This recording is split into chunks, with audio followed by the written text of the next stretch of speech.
shortstop, and batting 7th is George Khalil. Batting 8th at second base is Harry Austin, and batting 9th at left field will be Lamar Briggs. And starting on the mound for the Cavalry will be Jack Mahoney.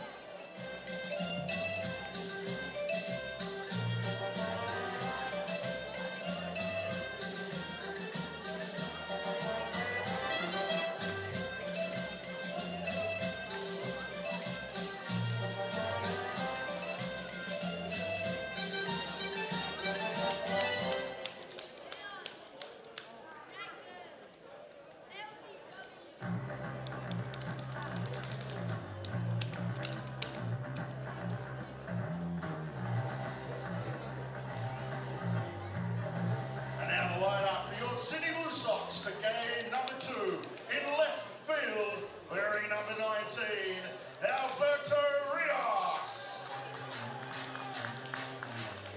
In center field, wearing number 46, Tim Nelson. In right field, wearing number 1, Jalen Ray.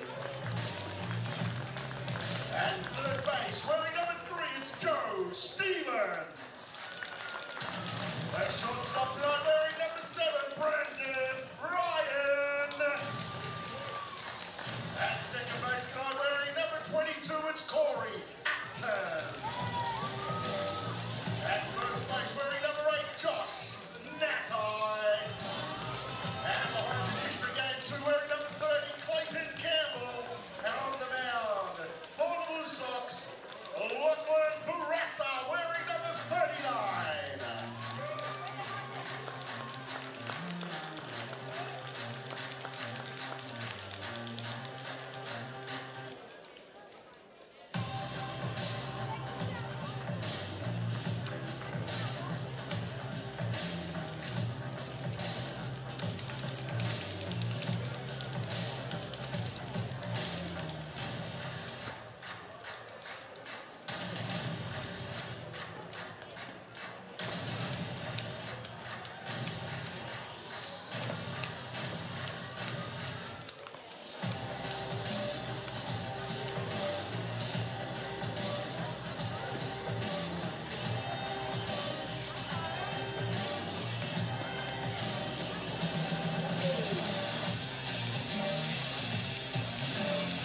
Game number 2 on a Saturday afternoon in Blacktown. The Blue Sox taking out the first of this KO Cup 3-1 earlier this afternoon. And the two teams will do battle again in the nightcap of today's double dip. In the KO Cup, my name is Andrew Reynolds, joined by Luke Eisenhower for Game 2 of today's KO Cup. And Luke, I talked about it a little bit earlier. I know you sort of were playing today and showed up a little bit later, but the Blue Sox bullpen in Game 1 was outstanding. I know last year it was really one of the sore points for this club, but if they pitch like they did in Game 1 often during this season, it's going to be a lot of fun for Blue Sox fans. Mate, you made the point I was about to make myself. Sorry, mate. No, it's all good. It's going to be a focal point of the new manager's Brooke Knight's approach this year is having a very strong bullpen, get the starters. You know, you've got a bunch of guys that can go deep in the games, and then you hand it over, shorten the game, especially on the first game of the doubleheader where you've only playing 7 innings. If you can get 5 out of your starter, then you only need a couple of guys after that to really shorten the game. Well, we'll get a look at a new arm in Landon Barassa, who will be the starter for Brooke Knight in Game 2 of the doubleheader. Barassa is a 28-year-old right-hander, a Canadian native, who has spent the last 4 seasons playing with Winnipeg in the American Association. Never really understood that. Canadian teams playing in the American Association, but that's a conversation for another day. Miles Symington is leading things off. Reached base on a pair of occasions in the game earlier today. Was hit by a pitch and singled in the 6th inning of that 3-1 loss earlier today. This one grounded toward the right side. That one gobbled up by Josh Natai, getting the start at first base in Game 2, and a good start for Landon Barassa retires Symington to begin the ballgame. A couple of fresh faces in the lineup for the Sox who did a feature in Game 1. And some guys getting some extra playing time here in Game 2. A few young faces that I know a lot of Blue Sox fans will be excited to see. Jalen Ray, Joe Stevens, Both of those young men fresh off of a U23 campaign in China, which probably didn't go the way that Australia had hoped. Joe Stevens had an excellent U23 Baseball World Cup in China. This ball is hammered toward the right side. A base hit for Sam Camorley with one away here in the first inning. Blue Sox Cavalry mustered only 3 base hits in that 3-1 loss earlier today, and they've got a base hit here in the first inning. Another name to watch out for at the end of this lineup for the Blue Sox is the center fielder in Tim Nelson. He was the State League Player of the Year last year and a real breakout year playing for the MacArthur Orioles. So he gets his chance to fight for a spot on this ABL roster. Yeah, and playing center field for Brook Knight here in this second game. He'll hit 9th for the Blue Sox. But it's an interesting point because albeit it is an exhibition game, but with a few players not yet in Australia, obviously the Blue Sox will have that relationship with the Chivalate Marines, and those guys have not yet made it to the Australian shores. As part of this exhibition series, there are a few guys that will have an opportunity to impress, Tim Nelson being one of those, and if he's able to make the most out of his opportunities, who knows, he could find himself onto the Blue Sox roster from time to time. You just never know. There's a bouncing ball right side, but that'll be foul outside of first base. Life's all about opportunity, isn't it, Luke? Certainly is, man. And you've only got to be given one opportunity. You make the most of it, and you can find yourself stuck somewhere for a very long time. That's exactly right.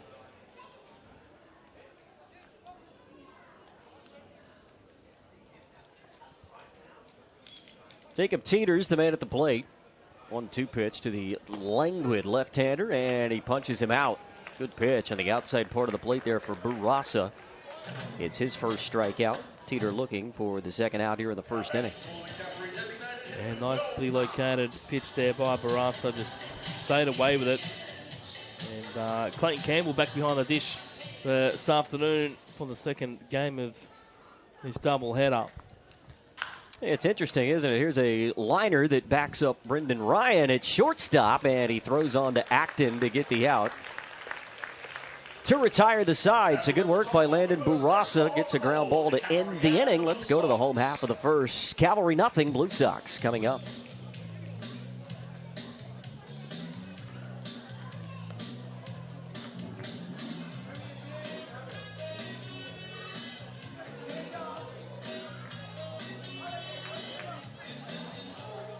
You gotta stand up and dance, and then you get the ball. Stand up and dance. Okay, there you go, throw it up.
To the last of the first inning, we go in Sydney, getting a look at Jack Mahoney, the tall left-hander, 6'8", 230-pound, 25-year-old out of Appleton, Wisconsin, who will take the baseball for the Cavalry here in game number 2. He's spent some time in independent baseball in both the American Association, most recently in the Frontier League with Windy City. Played his college baseball.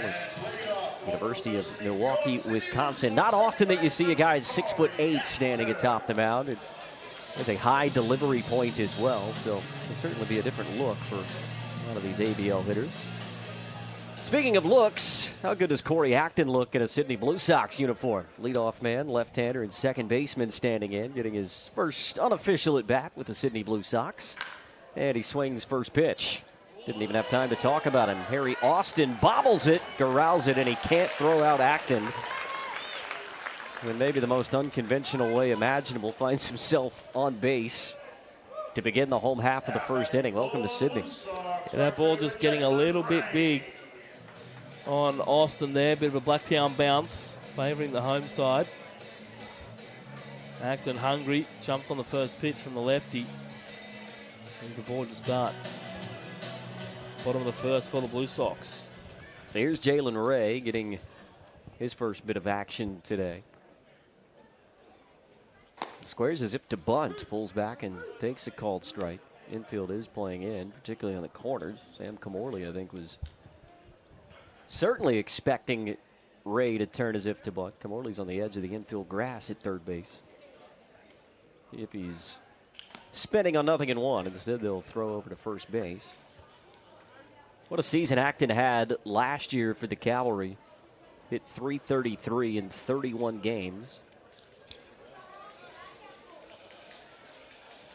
Stole 13 bases as well. The Cavalry know him well. Of course, this coaching staff has had some turnover in the offseason. Jim Bennett will be the manager of the Cavalry. Mike Cauchi is the acting manager for this series. Jim Bennett on Team Australia duties in Taiwan. Nothing in one pitch, misses outside, and the count even 1-1. And it's certainly something that Sydney was missing last year. That was a spark at the top of the order. Corey Acton will certainly provide that, you would have to think. Here's a fly ball into center. Symington is there, and he makes the catch to retire Jalen Ray. One away in the first. Yeah, certainly an exciting time for the Blue Sox. A bunch of young guys coming through the system, some of them coming back from college, some of them coming up through the pathways of baseball New South Wales, and then a bunch of really good-looking imports that are coming over and playing baseball in arguably the best country in the world. Not arguably. It is. Joe Stevens takes a called strike. A few of my American brethren probably upset at me at the moment, but I don't care. Joe Stevens, just as Jalen Ray was, off of a U23 campaign. This will be a tough play at second base for Fullerton. Throws on the run, and they can't get Stevens. That'll probably be an infield base hit. Blue Sox have been picking on poor old Harry Austin there at second base here in the first inning. This was a tough play. Did just about everything he could, throwing on the run. It was just half a step slow. Yeah, probably wishing the ball was coming in a little bit quicker to get to, but had to come in for it. Yeah. Made the off-balance throw, just not in time to get Joe Stevens, who runs pretty well. Clayton Campbell had a couple of RBIs to give Sydney a lead in the third inning earlier today. See if he can put the Blue Sox on the board here in the home half of the first inning. It is not 3-1. We'll have to get on to David Muggleton. Runner was going, and it'll be a stolen base for Corey Acton, who finds himself at third base. No throw there from Cam Tilley. The ball got away from him, and Acton puts himself 90 feet away from putting the Blue Sox on the board here in the first. Just picked his pocket there, mate. Just went on first move and didn't even have the look back. Good hitters count here for Campbell. Instead, Tilley will come out and realign the defense.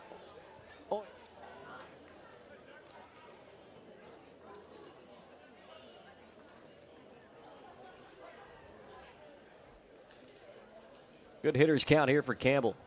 2-0. Good pitch. 2-1. Yeah, just pounded that outside corner of Campbell. Test the youngster. Interesting to see how Jack Mahoney goes, pitching his way out of this jam in the first. 2-1 pitch spoiled away foul. Count even now 2-2. Another start here by the Cavalry. Just that error on Austin, and then that tough play, which had him coming in and throwing off balance. The Sox with an opportunity here to get on the board early. 2-2, runner goes from first. Campbell spoils it away foul. It'll stay 2-2, and Stevens will head back to first base. These are just those instances last year in which the Blue Sox didn't capitalize. And we talked about the .218 team average that they had collectively last year. It's the worst regular season team average for any team in the history of the reborn Australian Baseball League. It was largely the reason why they had that 11-win record. There's a swing and a miss, and Campbell strikes out. Joe Stevens does take second base unopposed. So it'll put two in scoring position. It's a big strikeout for the Cavalry. It'll be up to Alberto Rios with two in scoring position and two away here in the first. Sometimes you just got to do it yourself when your field's struggling in an inning. Got the Jalen Ray fly out. There we've got the strikeout of Campbell. He's one out away from stranding a pair of runners. First to Rios. Pretty good pitch. He catches the inner part of the plate. Rios playing left field here in game number 2 after catching the day's earlier game. We will see him split time behind home plate this season. Of course, the Angels trying to create a catcher out of Alberto Rios. They know how well he swings the bat, and he has such a strong throwing arm that they're trying to mold him into a backstop. Brook Knight has taken him under his wing for this 24-25 ABL season. Swing and a miss here at a 1-1 pitch, now 1-2. A pretty handy guy there at the moment. You know, Hoppy. Yeah. Bad option to have. Absolutely right. Spent some time in the Australian Baseball League with the Adelaide Giants. 1-2, pretty good pitch, but it missed just off the plate outside, 2-2.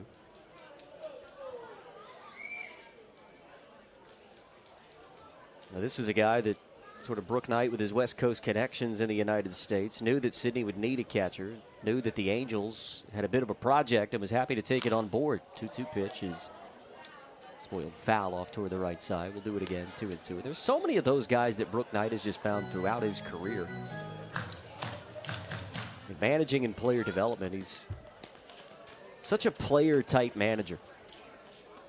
He finds guys, diamonds in the rough all throughout the United States, and can revive careers. So he's trying to do in some sense with Alberto Rios, albeit not revive a career. He's only 22 years of age, but sort of mold him into a different type player. I mean, all of a sudden, if you're a 300 career hitter in the Pac-12, a third-round draft pick, and you become a catcher, all of a sudden your value skyrockets. If he continues to swing the bat well and he becomes even an average or slightly above average catcher, his value goes way up. Another 3-2 pitch, and another pitch spoiled foul. We'll do it again at 3 balls and 2 strikes. It's been a good pickup by the Blue Sox this year, bringing in the experience of Brook Knight, who had plenty of success over on the west coast of Australia as well as the west coast of the US. You'll have to ask him about that, how he feels being on the east coast of any continent, because he doesn't spend a lot of time on east coasts, does he? Another 3-2 pitch, and it's grounded back up the middle. That'll be a base hit. 2 runs will score. Well, I told you he could hit. Alberto Rios fouls off a couple of tough pitches on 3 balls and 2 strikes. And almost takes off the head of Jack Mahoney. Nearly did, didn't he? Gets a couple of RBIs in an exhibition ball game and puts Sydney on top 2-0 in the first. See Mahoney just taking a breath, thinking his lucky stars as that just snuck past his ear. A very good at-bat, found off a couple of tough pitches. Mahoney thought he was in the dance, but Rios showing his guile early. Here's Brendan Ryan now. He takes a called strike. This is good signs from this Sydney offense. I hate to keep belaboring the point, but the offense wasn't very good last year, and largely when they did have opportunities, they weren't able to capitalize. We saw Clayton Campbell do so in the day's earlier game with 2 on, get himself an RBI base hit, and a really gutsy at bat from Rios to foul off some tough pitches and eventually put a ball in play, hard hit up the middle to give Sydney a lead. These are the types of early signs you like to see from a Blue Sox offense that really struggled last year, albeit it is a brand new look for Sydney. It'd be nearly an entirely different team than what we saw last year. But good signs early. They lead it 2-0 in the first inning. You're going to see a lot of different names, a lot of new names, a lot of exciting names, I think, is the important part of that. I'm really excited to see how this group of Chibalate Marine players go for Sydney. Ryan nearly hit by a pitch here, trying to lay down a bunt, gets away, and Rios will advance to second base relatively easily. It's now a 3-1 count on the left-handed swinging Sydney shortstop. He's a bit of a unicorn, Brendan Ryan. We talked about that before the broadcast. He was leading off playing center field earlier today. Here he's in the middle of the order as a shortstop in Game 2. And I think that's the philosophy of Brook Knight, is finding guys that can play multiple positions. This one hit up the middle. We'll see what they do with Rios. They are going to send him. Symington has a good arm in center, but it'll be cut off. And how about another RBI base hit? That's 3 runs with 2 outs for Sydney here in the first. Rios, the 2-out, 2 RBI single, and Ryan with nearly an identical base hit up the middle that almost took the head off of Mahoney again. Have a look. He'd be thinking, good grief, what have I done to you guys? Get me out of here. No kidding. So you want to be a pitcher, huh? It's going back to my point before that RBI base hit, just identifying guys that can play multiple positions, bat anywhere in the lineup 1 through 9, and give this team a good strong look, left hand, right hand, put them anywhere you want. And I think that's what you want to have, is if something's not working, have the ability to make a change, and wherever a guy fits or wherever he sits in a lineup or in a position, going to go out there and do a job for his team. Yeah, I mean, you nailed it. Brendan Ryan is very much a Brook Knight type of a player. He's the type of guy that if Brook said, hey, have you ever caught? He'd say no, but I'll give it a go. And he may have to put him behind home plate for a couple innings. Really not a position on the diamond that he can't play. Runner is going. Throw down, not in time. There's a stolen base for Brendan Ryan. That's his second of the day. Tell you what, I like the look of this kid. He plays hard. Uniform was dirty in inning 1, game 1, and it's dirty already in inning 1, game 2. Just went on first move there against Jack Mahoney. Maybe forgetting that he was there. Harry Fullerton with an RBI opportunity. Sydney trying to keep the line moving with 2 outs here in the first. Next offering to Fullerton, the 1-0 missing low. Now 2 balls and no strikes. No one up in the Canberra pen just yet, so it'll be up to Mahoney to get out of this inning here in the first, and we'll see if they go with him in the second. It looks like there's some bodies now heading up to the bullpen in left field for Canberra. And arm just emerging there. It looks like Tyson McKee potentially is heading out to begin warming. Maybe a couple arms heading out there, actually. And it's 3 balls and no strikes. Meanwhile, on Harry Fullerton. Not the start to the ABL career that Jack Mahoney was hoping for, but Luke, as you mentioned to begin this inning, really wasn't helped out by his infield defense. Probably should be out of the inning. The error that allowed Corey Acton to reach, eventually come around to score, and in essence has extended the inning. 3-1. On the ground, second base. Backhanded, picked up by Austin, the throw across in time. So an inning that was plagued with defensive miscues ends on a gem. Nice backhand by Harry Austin. And he does retire Fullerton. 2 in the frame, but the Blue Sox, they scored 3 times, all with 2 outs, and they'll take a 3-0 lead to the second inning here in Blacktown.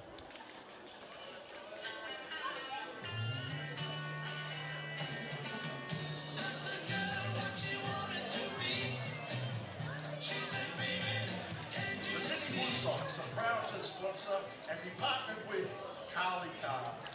Carly are our official car sponsor, providing vehicles to our overseas and out-of-state players. So why not subscribe to Carly Cars?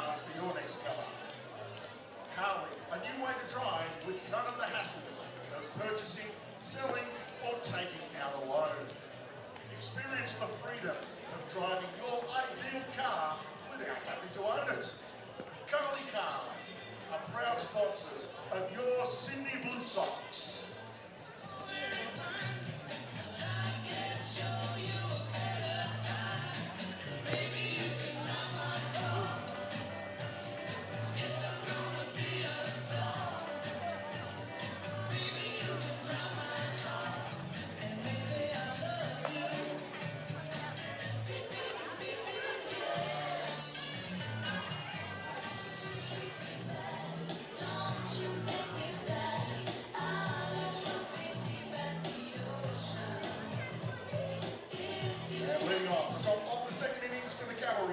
Second inning of work for Landon Barraza.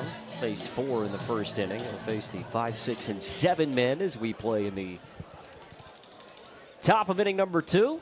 Andrew Reynolds, Luke Eisenhower hanging out with you on a Saturday afternoon, turning into evening. Game 2 of this KO Cup series will turn to Canberra next weekend as these two teams will head down the highway and play games 3 and 4 of this preseason exhibition series ahead of the season opener a couple of weeks away. Here's a high chopper on the infield. This will be an infield base hit. Will it? No. Oh, no what way. A play Come by on. Brendan Ryan at shortstop. That's a unicorn play right there, mate. It is indeed. Had the catcher running and knew that he was an opportunity. That's fantastic stick-to-itiveness there from Brendan Ryan to stick with the play, know the catcher was running, make a strong throw across, and deny Cam Tilley of an infield base hit to begin the inning. Just hunted that down. That's a center fielder playing shortstop, or I'm not sure if he's a shortstop who was playing center field in game 1. Either way, you're right. He's pretty outrageous. That's a great sign by Brendan Ryan. Just it was all in that transfer. He didn't have a lot of time. Got rid of it nice and quickly, and ended up getting Tilley by a couple of steps. I gave up on the play, but Brendan Ryan certainly didn't. Here's Mark Jung, Canberra native, 25-year-old right-hander, takes a 0-2 inside, 1-2. Playing with the Cavalry for the second time. He got a couple of at-bats way back in 2018 as a spry young 18-year-old, now 25 years of age.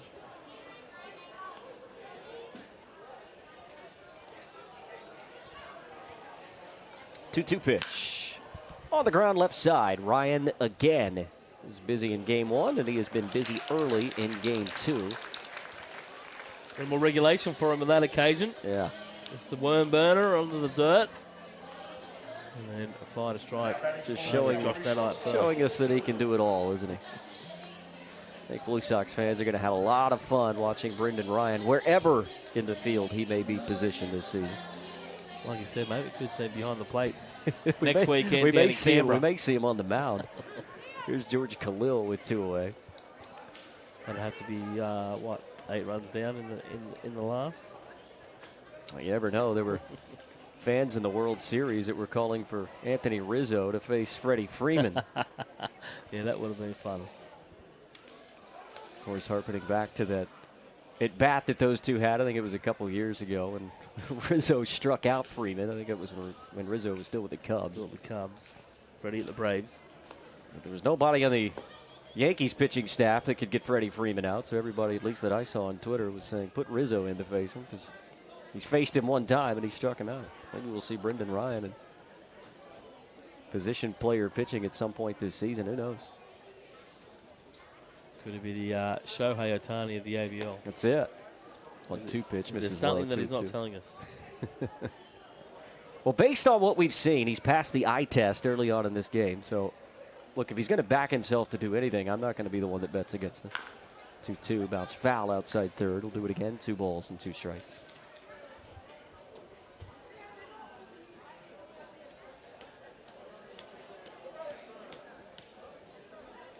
Liked what we've seen from Landon Barraza as well atop the mound early in this game. In Sydney, you're at full strength. You Would think he's probably third or fourth in the rotation. Of course, Alex Wells and Tim Atherton, you would think would be the 1-2 for the Blue Sox. And Barraza gets a strikeout, his second. And it's a 1-2-3. 3 up, 3 down at top half of the second inning. Midway through 2 in Blacktown. Blue Sox leading the Canberra Cavalry 3-0.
So when you come to your games, that's what you look for from me.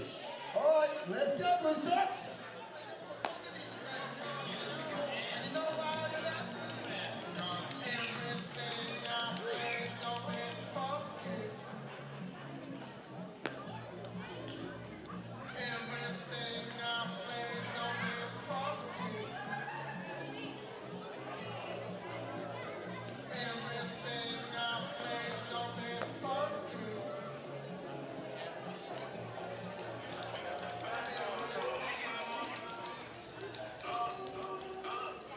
Leading off the bottom of the second inning for your Sydney Blue Sox, first baseman Josh Natai. Last of the second inning in Blacktown.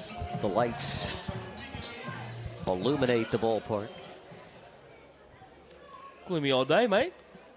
Not the way you want to start a season. Yeah, the sun poked its head out momentarily during game number 1, but quickly went back behind the clouds. As you and I were talking about off air between games, there was no rain in the forecast, and it didn't look like there was any on the radar at all today. And for whatever reason, it's just rain constantly. I want to be a meteorologist in my next life. Josh Natai swinging and missing at the 1-0 pitch, 1-1. It'll be Natai, Nelson, and then Corey Acton back to the top of the order, 8, 9, and 1, the do-ups for Sydney here in the second inning. Action in the pen for Sydney. I think it's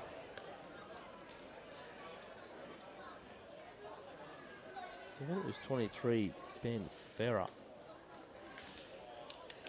I think Brooks said that he was likely to get a couple innings today, so does look like Farrer. He's warming down in the pen. Natai swings and misses. They'll have to throw down to complete the out. Mahoney does get the K, his second. And that's how we begin things here in the last of inning number 2. Some big names on that Mariners list coming up in the Blue Sox, mate. Who might you be talking about, Luke Eisenhower? Well, there's an Ohtani and a Yamamoto on there. It's certainly an Ohtani and a Yamamoto that are coming to Sydney. Have we struck a deal with the Dodgers that we don't know about? Household names coming to the Blue Sox in 2024. Well, we talked about Tim Nelson getting an opportunity, and he swings and gets himself a base hit with one away here in the second inning. Player of the Year in the New South Wales State League last year. Getting an opportunity with a few guys not available in this exhibition series. He'd be looking to grab the attention of Brook Knight. It's one way to do it. Get yourself a base hit in your first AB. We're talking about opportunities. Sometimes it just takes one. Here's Corey Acton for the second time in as many innings.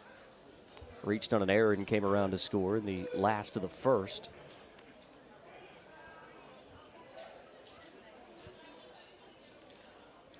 And the 1-0 outside, 2 balls and no strikes. I'll tell you what, not a bad option to have down in your 9-hole as well then, Tim Nelson.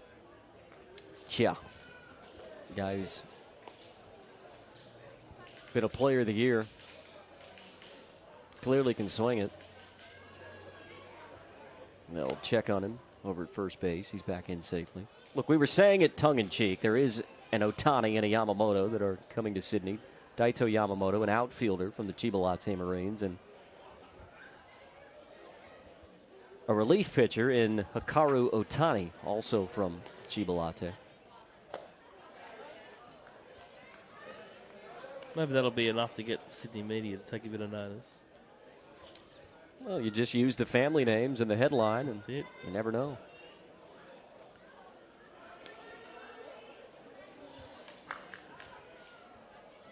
Two-one to Acton. Oh, the ground could be two.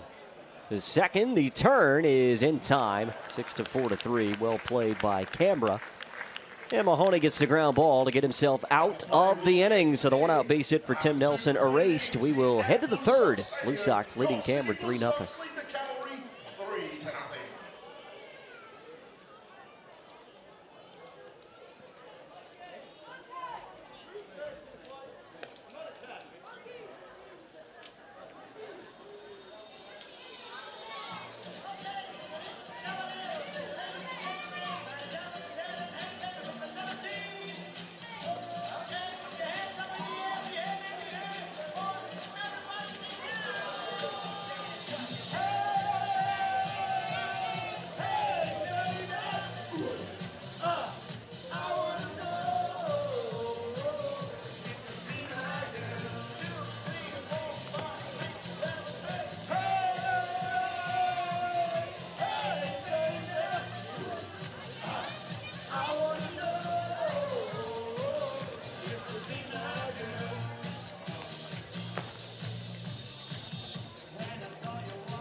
On the mound for the Sydney Blue Sox, taking over wearing number 23, Ben Ferrer.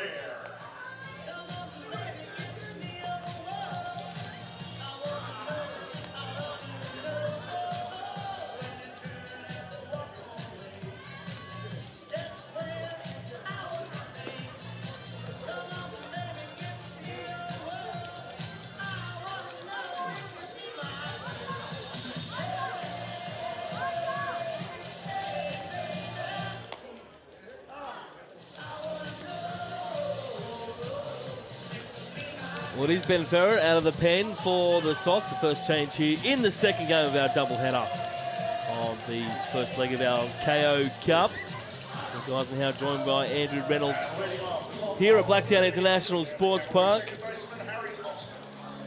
And the first hitter will be Harry Austin. Baby-faced young man, isn't he? Very much so. Wait, to look that young again, Luke. It's been a long time for me. Yeah, I'm probably a little bit longer myself. Ferrer, a couple of years in college with University of South Carolina Upstate in Spartanburg. And recently with the Oregon State University Beavers, a teammate of Travis Bazzana. He's currently away on Australian duties. With any luck, they'll be teammates once again this summer for the Blue Sox. Fingers crossed. As Austin takes a big cut at that one. 1 ball and 2 strikes. And a nice little bounce back by Austin after getting tied up on the first couple of plays. He had the ball that got big on him at second off the bat of Acton, and the tough chopper, but he's turned that double play to end things in the second. He's even in the count here, 2 balls and 2 strikes. And try to atone here leading off an inning, knowing that probably let that first inning get away from them on some defensive miscues. Ferrer just pulls that one down, nicely handled there by Campbell. You mentioned Travis Bazzana. It'll be interesting to see what happens with Travis. I know he's certainly keen to play at some point in the Australian Baseball League. We don't necessarily know if and when that'll happen, but we've all sort of got our fingers crossed, don't we? And a leadoff walk, nicely drawn there by, what we're calling the young Harry Austin. Not a lot of information available from him, but looks like he's a young development player down there from the ACT, but we're only speculating here.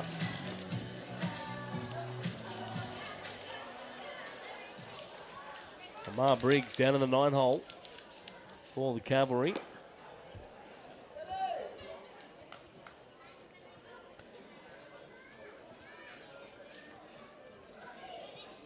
Trying to turn this lineup over for his team without any damage.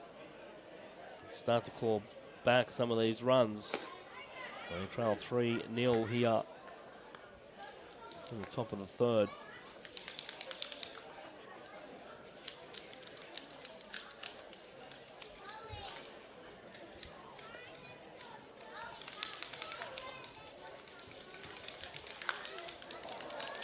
'28-year-old out of Jackson State University. Charlotte, North Carolina.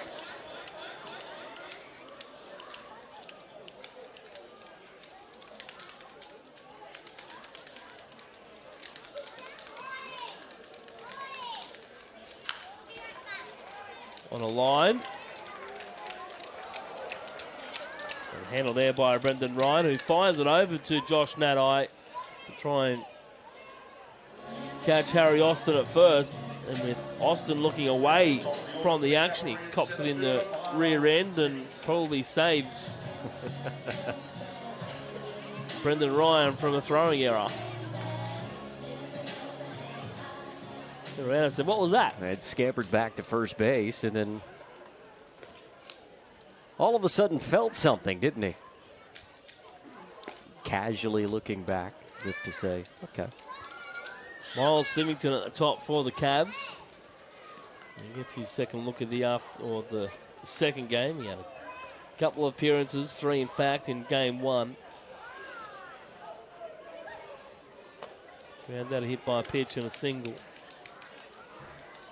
And Luke, just to finish that thought on the potential of seeing Travis Bazzana play for Sydney. Look, he's not been announced as an official roster spot or a signing just as of yet. There's a lot of water that needs to still go under the bridge with the Cleveland Guardians organization. I mean, one thing I think we all knew whenever the Guardians did take him first overall, thinking that potentially he would play in the ABL, is that if he did play, it would be in Sydney.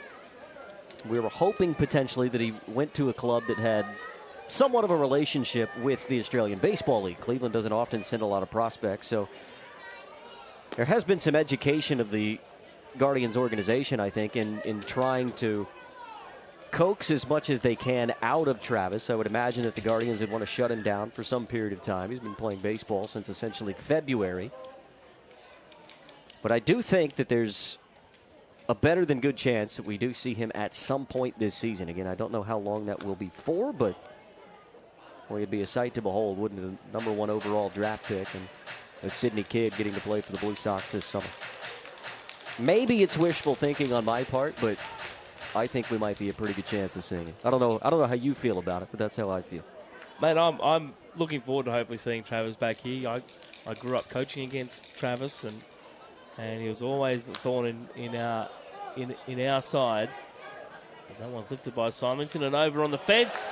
Nicely handled over there by Joe Stevens. Got over the fence nice and quickly. Pushed the netting back out of the way. And was able to make the catch to retire Symington for the second out of the inning, rather.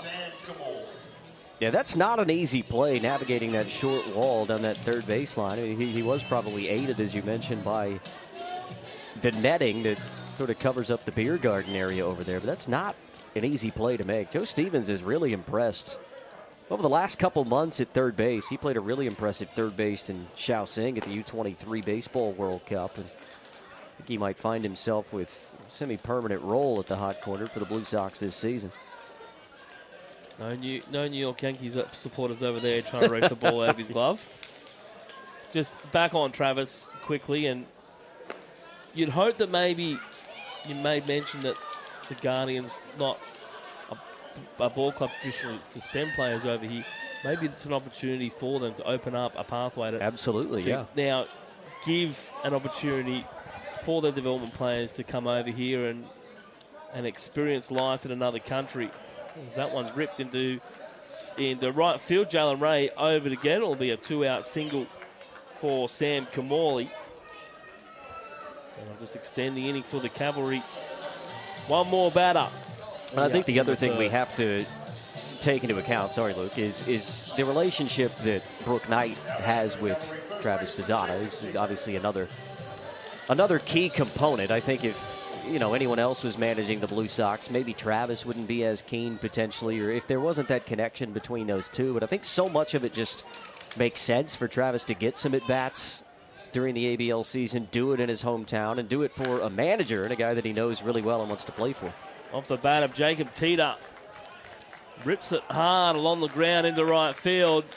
Been a couple of busy at-bats for Jalen Ray in a right field. Runners going with 2 out, and Canberra are on the board. Harry Austin thought for a moment he might have been stranded over there at first after walking to start the inning. But Sam Kamali and Jacob Teeter have gone bang-bang to put Canberra on the board. Morley going all the way first to third on that hard ground ball. See Teeter there hustling up the line out of the box. A very upright stance we saw from Teeter. He's a tall kid too, isn't he? So tall kid that stands upright. There's a lot of him. And Sydney scored all 3 of their runs in the first inning with 2 outs, and Cavalry putting together a nice little 2-out rally themselves here in the 3rd inning. And I guess it's another opportunity for the Blue Sox to draw on that exposure of Travis Pizzana being the number one pick, coming out and playing here at the Blue Sox. Yeah. I was in the US recently, and I went and watched a game at Lake County watched Trav play, and end of the game there's 20 or 30 kids there lining up just to get a glimpse of him, get an autograph, say good day, and that's just the impact he's had over there with kids from the local country. Imagine what kind of an impact he could have over here playing with the Blue Sox and really put the Blue Sox and the ABL on the map. Nicely picked out of the dirt there by Josh Nanai. And the Sox find the 3rd out. And Brendan Ryan getting the out there, but the Cavalry get a run. It's 3-1, and we'll head to the bottom of the 3rd inning. I'll tell you that if you do a dance for 30 seconds, mate, and the crowd cheers him, he'll get the ball. If they boo, he doesn't get the ball. All right, 30 seconds. Play a song first, and we'll see how he goes.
We've had someone leave an empty player in the merch room.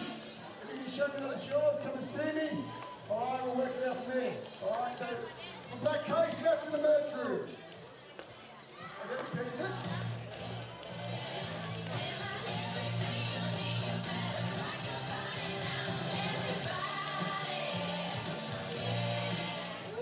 Change on the mound for the Canberra Cavalry taking over. Number 20, Elliot Johnstone.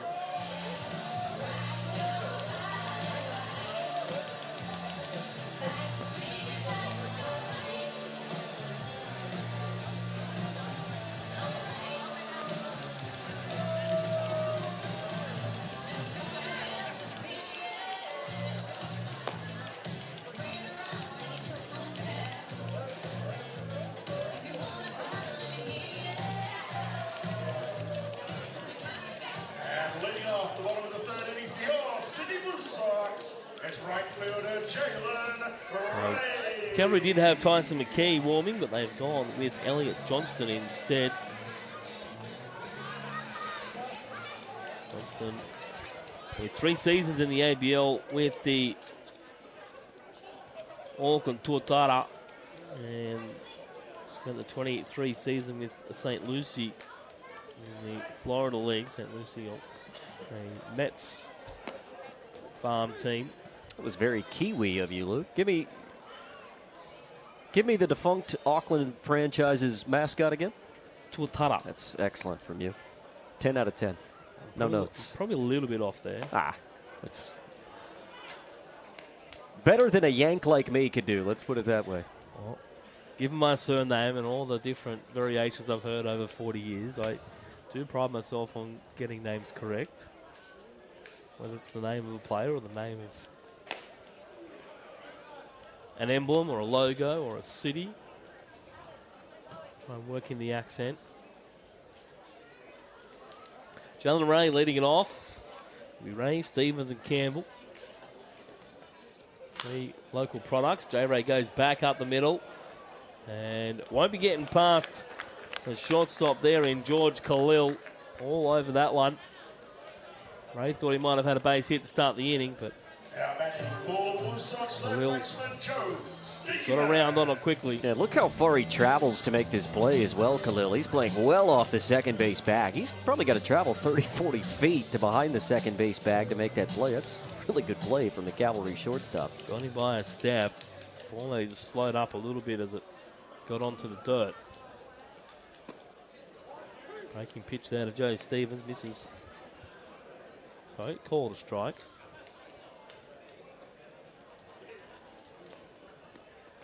Pretty keen to see how Joe goes this season for Sydney. I think he's primed and ready for a breakout season. I've talked about it a little bit, the fact that he saved Australia on multiple occasions in that U23 Baseball World Cup. Standout, wasn't he? He really, really was. I mean, it was in large part to Joe Stevens why they had an opportunity potentially to get to the Super Round. Eventually fell just short after a loss to China on the final day of the opening round. But boy, Joe Stevens was fantastic in that tournament. Certainly got off to a hot start in that tournament and then just missed a few opportunities and didn't quite put it together when it mattered. At times looked like they would be good enough to potentially maybe medal or play for the title of world champion, didn't it? But as it turned out, unable to make the Super Round. So Joe Stevens draws the 1-out walk. Now batting for Blue Sox catcher Clayton Campbell. Second time he's been on base here in the second game of our doubleheader. First leg of the KO Cup for 2024. We'll head down the nation's capital next weekend. Are they playing both games on the Saturday again? I believe so. I think the Blue Sox will do just as the Cavalry have done today. They'll travel down to the nation's capital day of and travel back following the double dip. Hit and run mission will be That's it. late return home next Sunday morning. Stevens takes off on the ball in the dirt. Just gets in there. Nice recovery by Cam Tilley. Threw off balance as well. Didn't have all the power driving through the legs to get that throw up to second. Joe Stevens will be on ball. Will be up to second. 1-1 here for Clayton Campbell. Struck out back in the first. That one fouled off. Takes a little bit of Tilley and a little bit of home plate umpire Jason Spurway. Spurway, Nash, Jerry Cobb and Trent Thomas, your umpires this afternoon. It could be a little bit of a different look yet again for each of these two teams next week. I believe that the Cubs and Bay Stars products will be in Canberra by next weekend, and I also believe that the Chibalatse Marines players will be in Sydney. I think they're landing middle of this week, so potentially could be available to travel down to Canberra next week. So these rosters could look significantly different yet again in a week's time when these two teams do their final tune-up ahead of the regular season. And then maybe different again the following week. That's exactly right. Of course, Robbie Perkins, a big name that's omitted from this Cavalry side. When you think about Solomon McGuire, not available right now for the Blue Sox. Tim Atherton, of course. Josh Geyer, another. Josh Geyer, of course. But back-to-back one-out walks here for the Sox. Chance for them to add to their lead. Currently 3-1.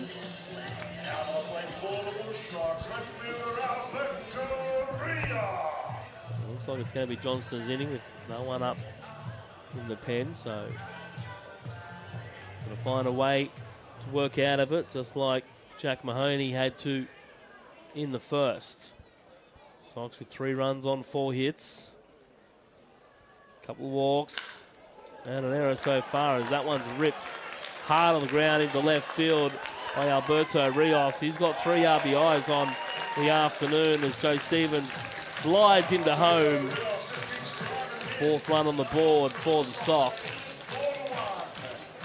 Rios jumping on the first pitch, offered up by Johnston. And reap the rewards. Driving another Blue Sox run. Well, we talked about the productivity that Sydney are expecting out of Rios this season, and after a 2 RBI base hit back in the first inning, he adds to that tally with a base hit here in the third, so he has been as advertised so far today. It's a good old-fashioned worm burner all the way into left field. Brendan Ryan now, the left-handed hitting shortstop. He's made a tough play. He's made a couple of easy plays in the 6th hole. And from the time the first pitch was thrown this afternoon, his jersey has been that dirty. He's that kind of player. That's what you like. Yeah. Obviously didn't get that dirty playing the outfield in the first game. Well, he stole a base in the first inning, so he just wanted to play in the dirt.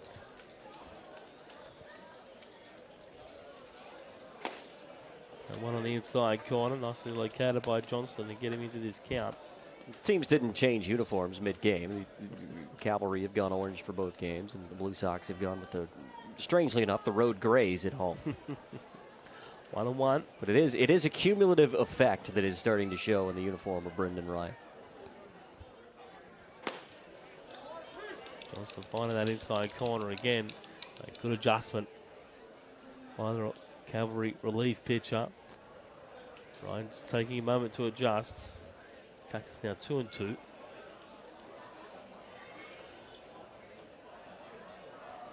Couple of runners on base for the Blue Sox looking to score, and Ryan can only swing and miss that offering, and he's down on strike, so the second out. Johnston 1 out away from getting out of this with just the 1 run on the board for Sydney. Just on the uniform topic, I might get some flack for this, and it may show my age somewhat, but I like the grays. I see a lot of teams in the ABL have gone to the team color road jerseys, but Sydney last year went back to the grays on the road, and I like them. I'm a bit of a traditionalist myself. Put up and away and Harry Fulton. See teams playing so often nowadays with uniforms that aren't even team colors. You have no idea who's who. Let's take it back to the old school. Whites for home, grays for the road. I don't mind a bit of colour. Don't mind a bit of colour every now and then. I'm just an old man screaming in a cloud at the moment, aren't I? Make it the way it used to be. I'll go old-timey radio with a voice as well if I need to. 1-1 here to the DH, Harry Fulton. Start of game 1 at shortstop. Can't catch up to that one. He's behind here 1 and 2. Johnston looking to finish things off.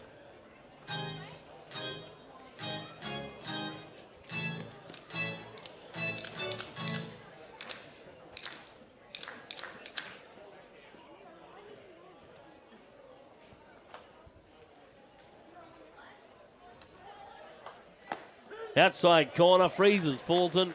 They can't extend the inning and drive any more runs in for the Sox, but they do get one. We're heading to the fourth. It's Sydney 4, Canberra 1. Blue Sox Stadium, but the Blue Sox add another after 3 complete. It is the Blue Sox 4, the Cavalry 1.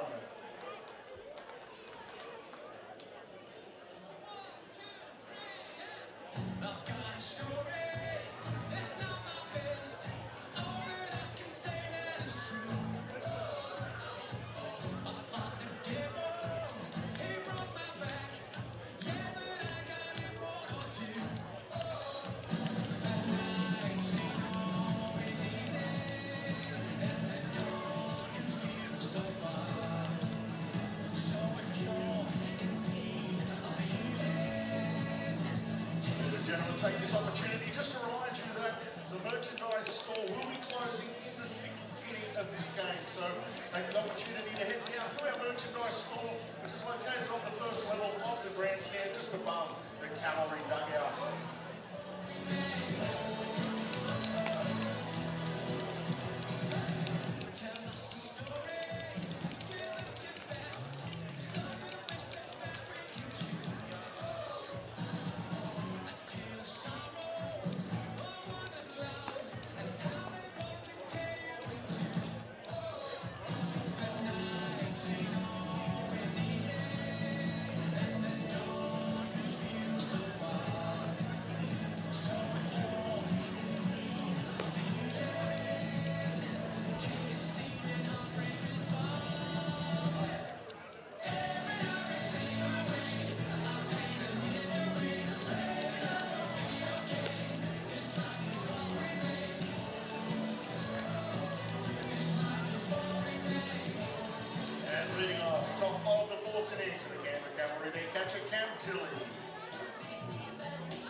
Cam Tilley leading it off for the Cavalry. His side trailing 4-1.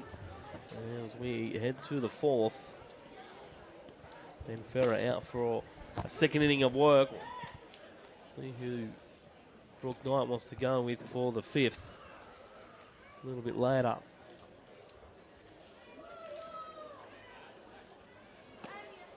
Ferrer gets the sword out of Tilley. Quickly behind 0-2.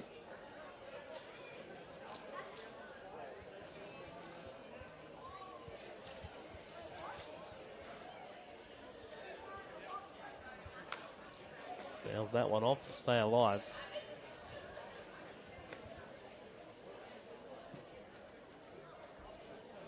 Looks like a capable arm, does Ben Ferrer. Just 24 years old.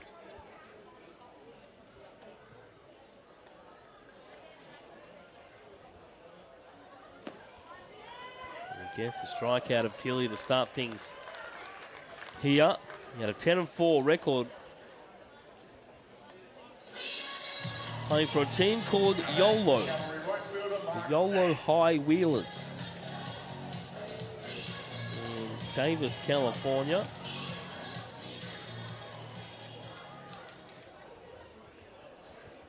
Well, now I think I've heard it all, Luke. There you go. Pioneer League, that one hard hit. Nice diving play. And the off-balance throw. Stop it. Corey Acton, he can do it all. He retires Mark Zane, robbing him of a base hit. And he's laying it up to his outfield. We oftentimes talk about Corey Acton just in the context of his offensive output, but this is, boy, that's outstanding. Didn't fall gracefully either. No, he didn't.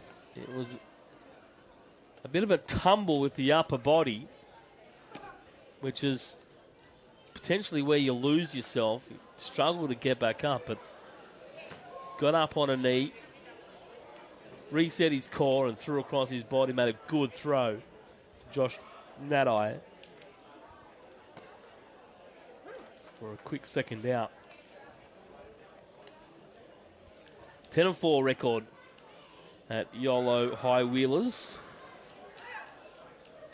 He ended up with a 4.35 ERA. Finished his collegiate career with a 3.63 ERA.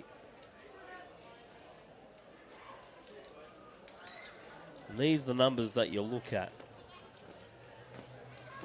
354 strikeouts to 89 walks in college. 127 strikeouts, 31 walks as he gets the ground ball. And Joe Stevens retires George Khalil by his step, and it's a nice 1-2-3 inning by Ben Ferrer. And he puts up another 0 on the board. We head to the bottom of the 4th.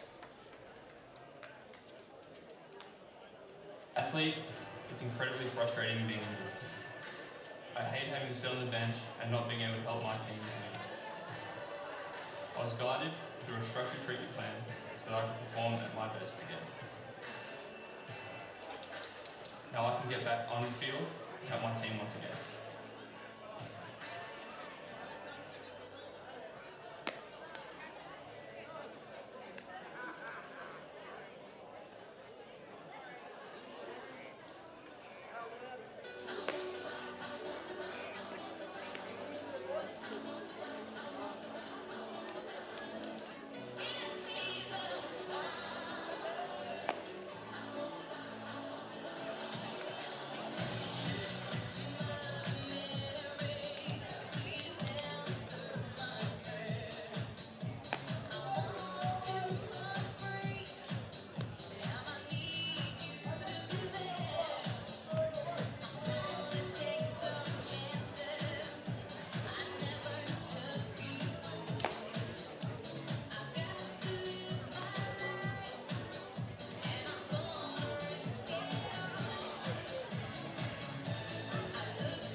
Leading off the bottom of the 4th inning for your Sydney Blue Sox, first baseman Josh Natter. Johnston gets his second inning of work.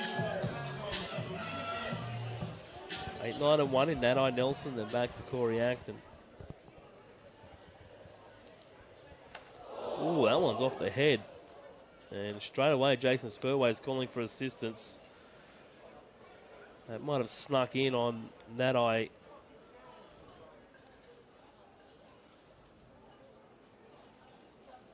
It was straight down, and umpire Spurway reacting immediately. The towel's going to come out.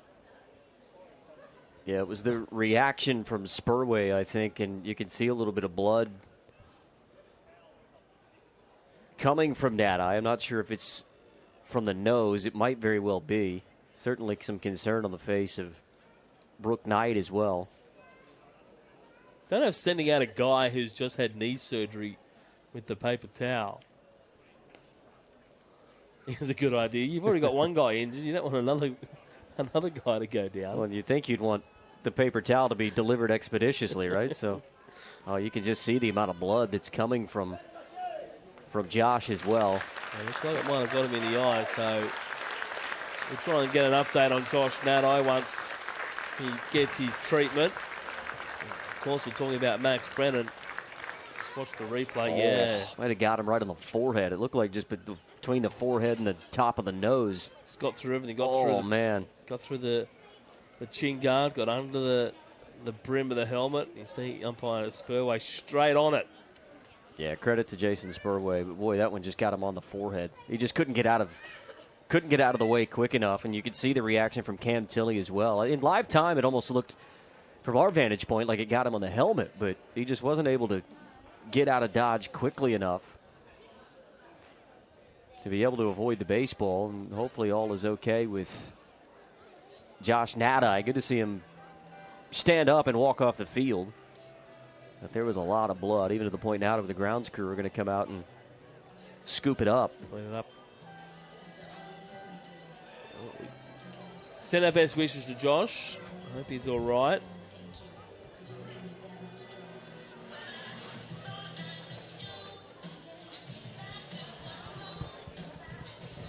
Brooke Knight at the moment trying to work out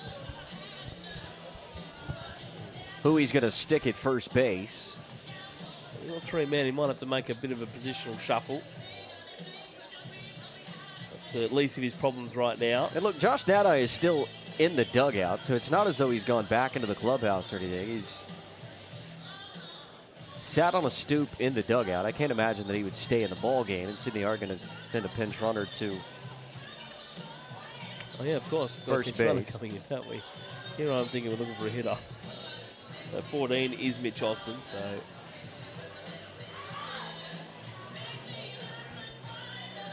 Good signs, though, that Nati is still in the dugout. He's sort of set up near the fence in the field of play and still getting some treatment. But look, there's not looks of immediate concern on anyone's face around him. So obviously it's probably going to leave a bit of mark, and he'll definitely feel it in the morning. But boy, those are some scary scenes initially when you get hit in the forehead with a fastball. But hopefully all is going to be okay with the young Australian right-hander.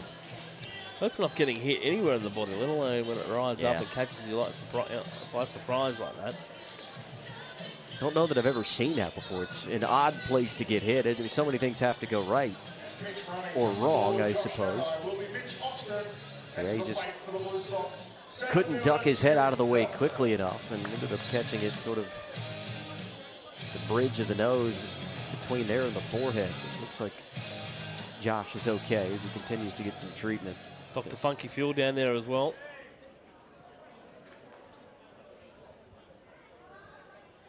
Go back to the action.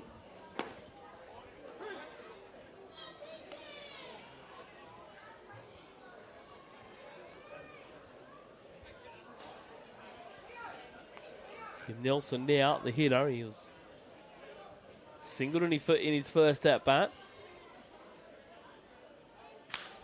He's going to go inside out and dump it into right field in his second. So Nelson, a couple of hits here in game 2. Making the most of his opportunity. A 400 hitter last year in the State League for Macarthur. He's a 1,000 hitter in the KO Cup for the Blue Sox. We talked about it off air before the broadcast, Luke, and we mentioned it when he came to the plate and got a base hit swinging at the first pitch back in the second inning. Look, this is an opportunity for Tim Nelson to potentially impress Brook Knight. And look, he can't do anything more than go 2 for 2 in his first 2 at-bats. Put a good swing on a baseball. He's really just not trying to do too much. You talked about it. You got a guy that is as good a hitter as he is with the pedigree that he comes with. Hitting in the 9 spot, that's dangerous. And that's certainly something that Sydney didn't possess last year. Brook Knight might have to give some thought into a roster spot for Tim Nelson, particularly early on in the season when some of these other guys are missing because of the Primary 12. And it'd also be a handy guy to call up for a spot start here or there if someone's down or unavailable. That's exactly what he's looking for. And it's an interesting position he takes over at first base with his lead. A little bit unconventional. Obviously not being held on with runners on first and second. 2-1 here. The leadoff man in Corey Acton. He's got a chance to really open up this ball game now. That one down and in. Johnston just missing there, 3-1.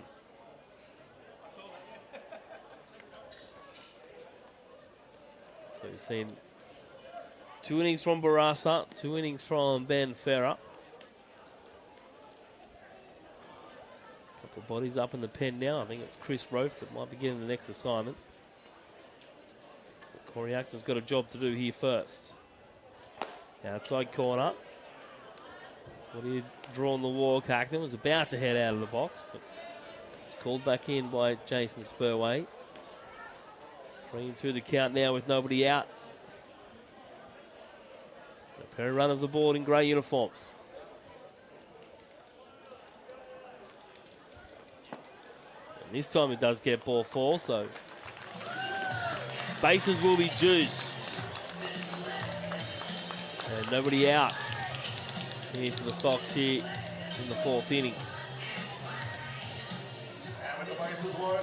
With action now up in the left field bullpen for the Canberra side.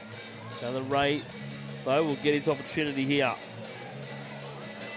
Batting in the 2-hole.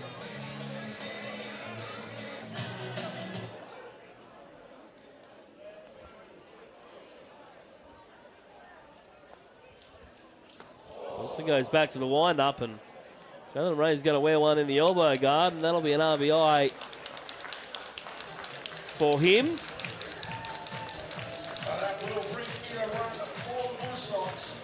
Johnston just a little bit off in his outing so far. Struggled in his first inning. But escaped with just the one run given up, and giving up another one here.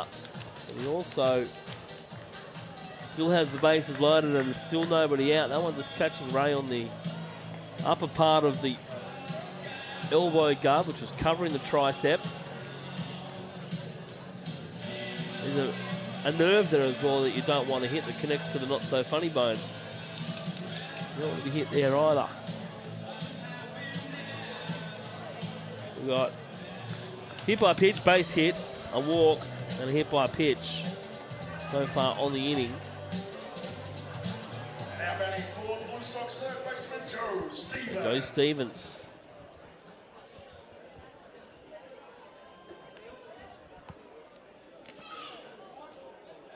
Back in the Blue Sox side after a couple of years at Purdue. Big spot for Joe here, too.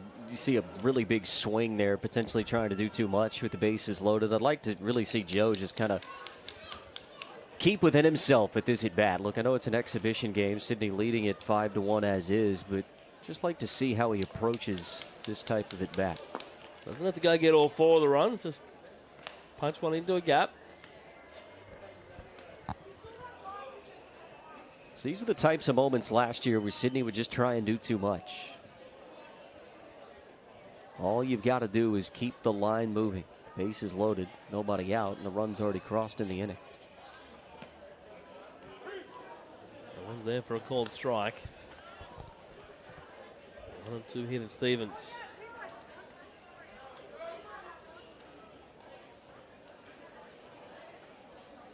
Single and walk so far. Scored on both occasions. Punches that one, but into Olympic Boulevard. That's a good job of protecting there by Joe, and I think sort of being forced into a 1-2 count here is going to make him have to maybe choke up that half inch on the bat and just try and put the ball in play. Sort of forced into staying within himself in this at bat. It's a nice job of fouling away a tough 1-2 pitch. High chopper again to Johnston. He's only going to have one play. And that's over to first, and he makes it. Pairing up with his other 6'4" teammate in Jacob Peter. Kyle Stevens for the first out, but it's an RBI ground out for Stevens. Does get the job done. Gets a run in for his side. And these will be the things that Brooke Knight will coach. I mean, Brooke Knight obviously is a great player manager, but probably first and foremost is he's a baseball coach. He teaches the fundamentals, and you just have to put the ball in play in that situation. Sydney on too many occasions last year struck out in big opportunities or just didn't put the ball in play when it needed to be the most. And what we have seen today, albeit it is a small sample size and it's just exhibition baseball, but the Blue Sox have largely put the ball in play and done something with it, gotten productive outs in big moments of each of these first two ball games this afternoon. It's a welcome sign, I know, for us having followed this team for several years, and certainly for Blue Sox fans out there. Clayton Campbell 0-2. Let's see if he can go deep into the count. The infield drawn in with runners at second and third. That one plonked into right field. Is going to get down for a base hit and kick off into foul territory. Both runners had to hold, but Jalen Ray is hot on the tail of Corey Acton. He got a good read on it. Acton was making sure it was dropping. And it's a two-run double there for Clayton Campbell. Maybe off the upper part of the bat, but it doesn't matter where it comes off so long as it stays fair. And it's two more on the board for Sydney. It's now 8-1. You can see there on your screen, Jalen Ray was only about 3 paces behind Corey Acton. It was really good base running from Jalen Ray because he could see clearly. He had a better angle of it that it was going to fall. And he took off. Acton knew that, if it fell fair, he was going to be able to score. But that was really good base running by Jalen Ray to make sure that he scored if the ball got down in fair territory.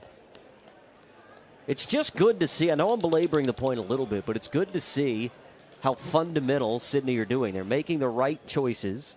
They're coming through in clutch opportunities. It's just something we haven't seen from Sydney recently. And look, I'm getting excited. It's an exhibition game, but it's a Blue Sox team that really looked to have reinvented themselves somewhat in the offseason, at least from what we're seeing in these first two games on a Saturday afternoon. And I think it comes off the back of a very disappointing last couple of years where wins have been hard to come by and the performances, haven't really been there.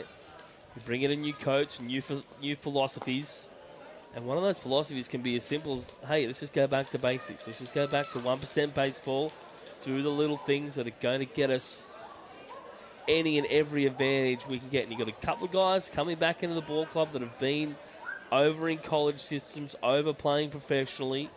You're picking on them for the experience. You're picking up good experienced guys that have been in independent ball, played at some high levels professionally.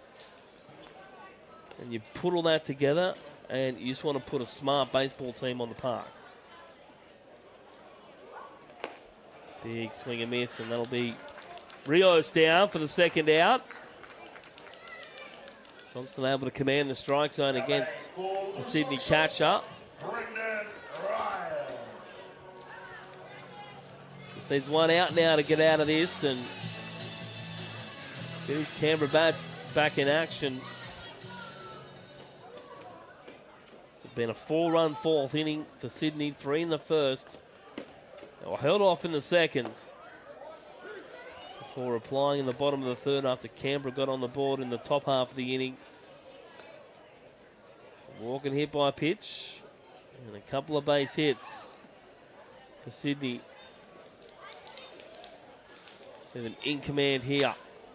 That one back to Johnston again. A little bit easier for him this time. The hop not as high. And he combines with teed-up to retire Brandon Ryan. Not before Sydney put up a 4 spot. We head to inning 5. It's the Blue Sox 8, Cavalry 1.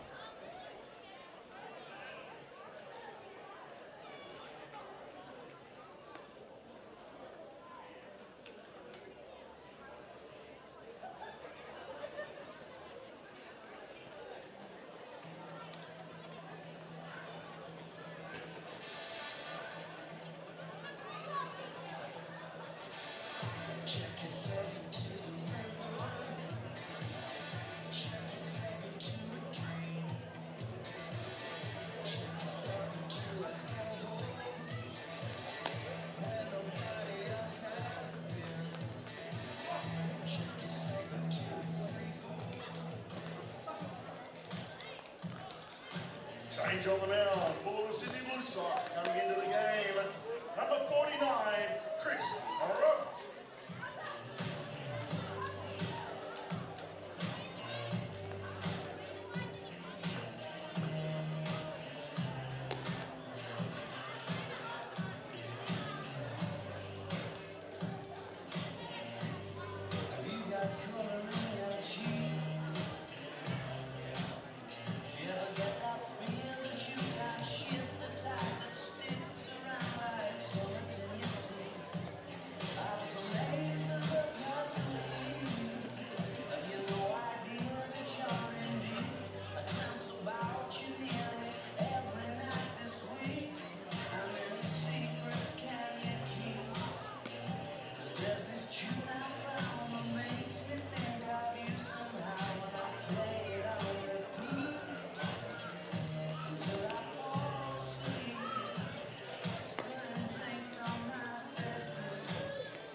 Harry Austin.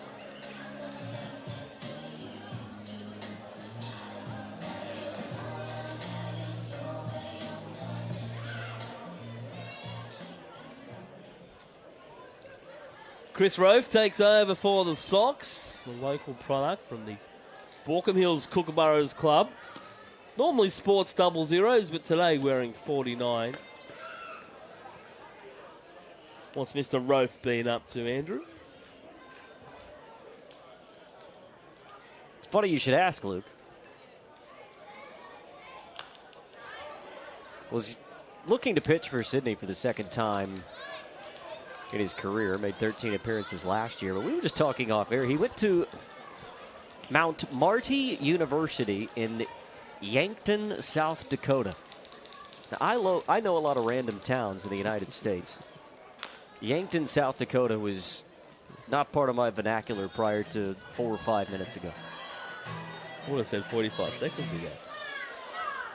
I will say, if you head to the official Yankton, South Dakota website, you can learn quite a bit about a city that appears to have somewhat of a rich history. 15,000 people, the population of Yankton, which is far above what I imagined it would have been. And you were thinking more people might have played for YOLO high wheelers. I was thinking that was a strong possibility, but here we are, the All-American city of Yankton, South Dakota. The thing I love about baseball is you really come to the ballpark and learn something new every single day, don't you?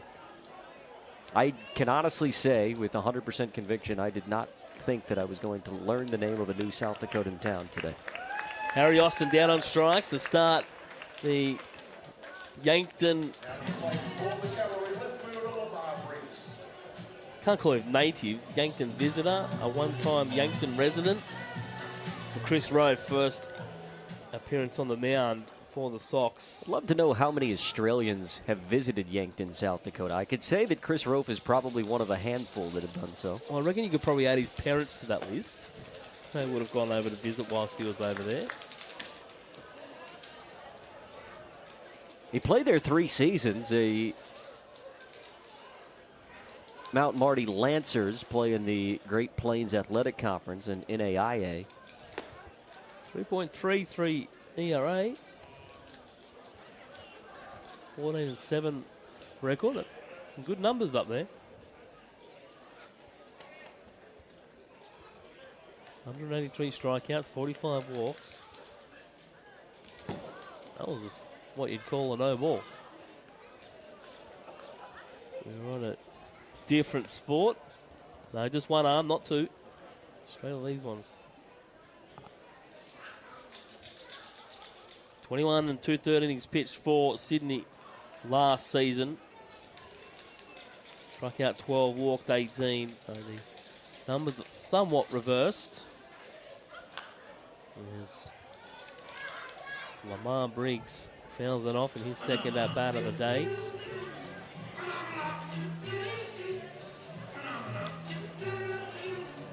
Another kid out here looking for an opportunity to crack onto this Sydney Blue Sox roster. Fouls it off again.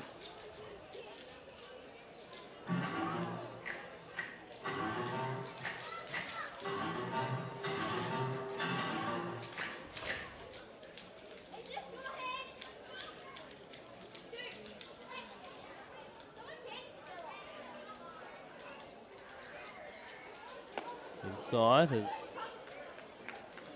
Lamar doing a bit of a matrix to avoid that pitch. Runs the count full. One out here in the top of the 5th.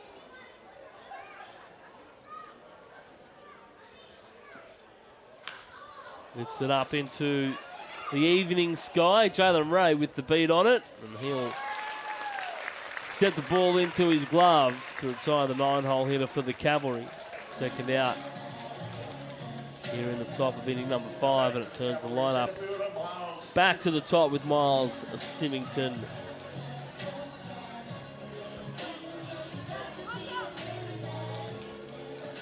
Just looking back at last year and what Chris Rofe did out of the bullpen for the Blue Sox, it was really just a couple of bad outings that skyrocketed his ERA, and at times he did showed tendency to have some control issues, which seem to be rearing their.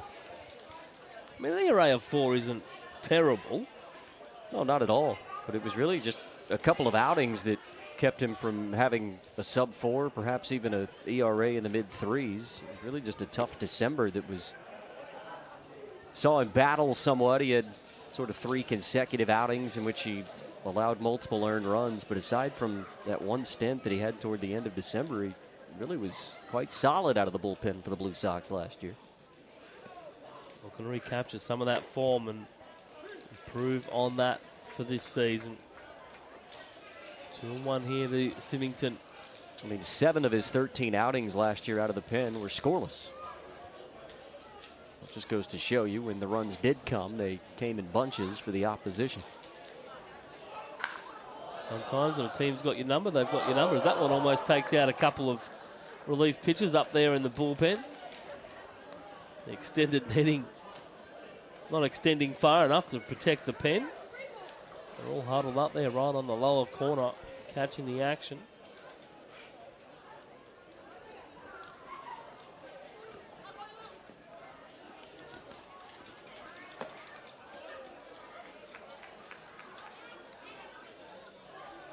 Two and two here. To lead off here for the Cavalry. Rove looking for a 1-2-3. Doesn't find it out there. It's going to be a 2-out walk. And we get a base runner aboard. It's going to bring up Sam Kamali. Jesus Burway just gets a fresh delivery of Brett baseballs.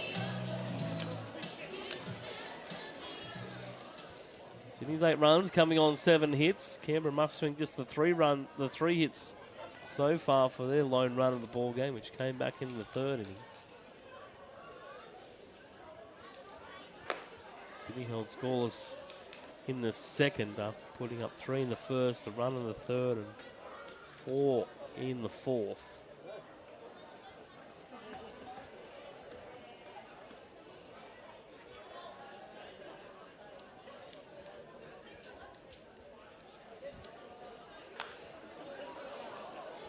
Fouled away by Sam Kamali. He's got a hit in today's afternoon session.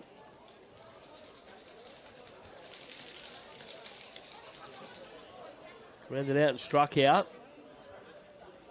He's 2 ABs in game 1. And he strikes out here to finish the top of the 5th. So just the 2-out walk. A nice inning there by Chris Rove. And we'll have Sydney coming up looking for more runs in the bottom half of the 5th.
Leading off the bottom of the 5th innings for the Sydney Blue Sox, designated hitter Harry Fullerton.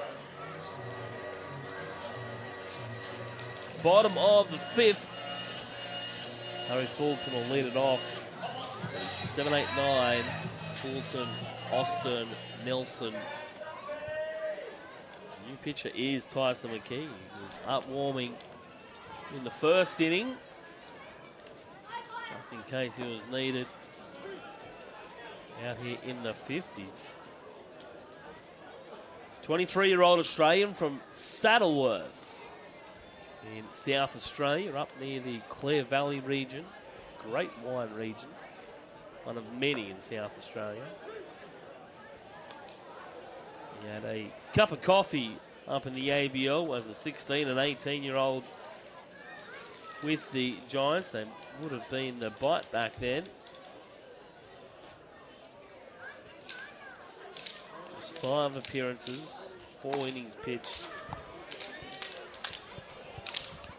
And he started things here with a strikeout of Harry Fulton. Fulton wasn't happy with it, shaking his head as he walks back to the dugout. That's a quick first out for Tyson McKee. For those of you wondering, and I know that there's thousands of you out there clamoring for it, the population of Saddleworth, South Australia. Under or over the other place we're just looking at? Well, that's what I was saying. It essentially makes Yankton, South Dakota look like a thriving metropolis. 397 at the last census in 2021 listed as living in Saddleworth, South Australia. Very small town in the Canberra Valley. 397 people. And one of them, Tyson McKee, is a professional Australian baseball player, or looking to become.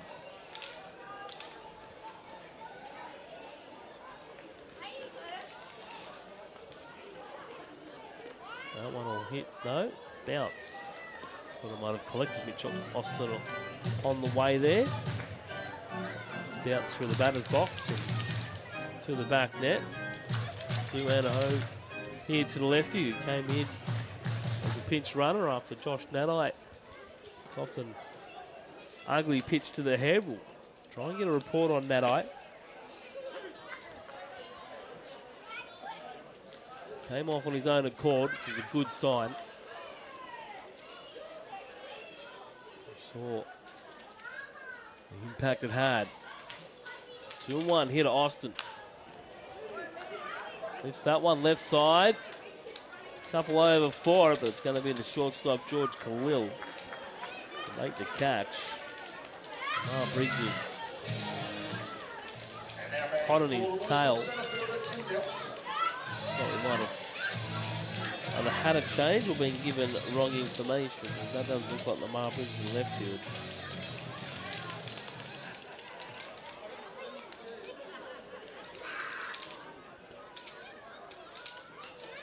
Two outs here now for Tyson McKee. He's got the 9-hole hitter in Tim Nielsen, who's had a perfect day so far. 2 for 2, I'll tell you what. That's been the strong pitching by the Blue Sox. I don't think he's seen the ball yet out in centre field. One missing down and away. 1-1 here for Nelson.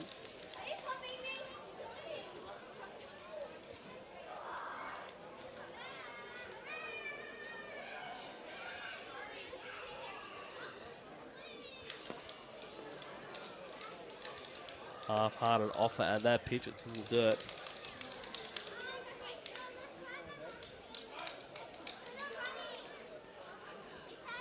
Okay, trying to get out of his inning. Complete a 1-2-3.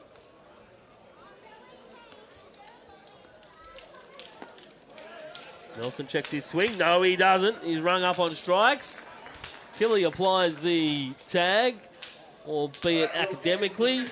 And Nelson's retired. The Sox go down in order. Sox lead the Cavalry 8-1 as we head to the 6th. Probably the end of the next innings, the end of the 6th inning. So if you want to pick yourself up, a reminder of the KO Cup, head down to the merchandise store. Quick sticks, because it will be closing at the end of the 6th inning.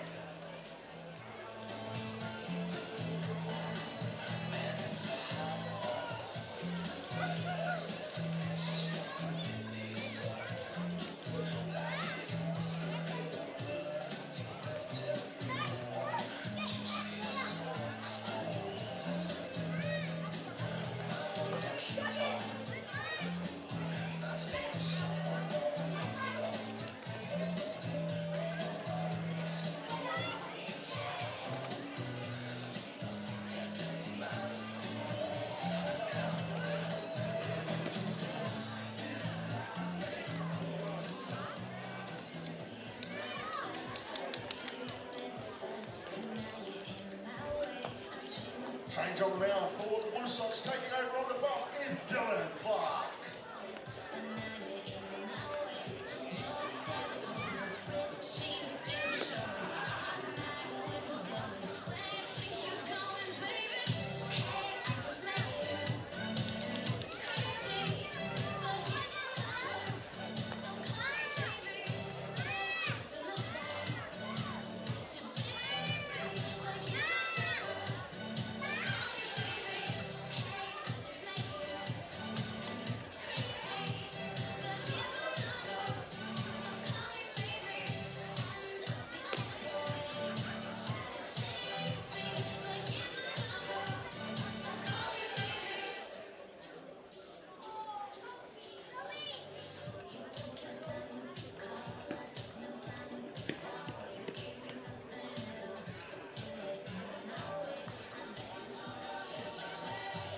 To the top of the 6th inning, we go in Blacktown, all Sydney in game number 2 of this first leg, we can call it, of the KO Cup. Blue Sox and Cavalry will face off again next weekend down the highway in Narrabundah. The Blue Sox hoping to take a 2-0 lead into the final stretch of that series next weekend. Jacob Teeter leading things off for the Cavalry. Andrew Reynolds, Luke Eisenhower hanging out with you on a Saturday evening at the ballpark, and thank goodness the rain has subsided. In fact, the cloud cover is largely gone away, and we're being treated to a cotton candy sunset at the ballpark tonight, Luke, something that we weren't necessarily sure that we would get earlier this afternoon. And the blue sky, what's left of it, straight above Blacktown International Sports Park. I'll tell you what, Andy, it'll be a handy 2-0 lead.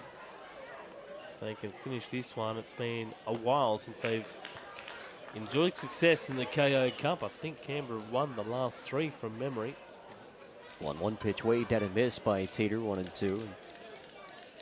The Sydney team that lost 13 of their last 14 in the final stretch, and what was a tough December last season, and to get a couple of wins at home, albeit in an exhibition series, it would give this team a little bit of confidence, I would think.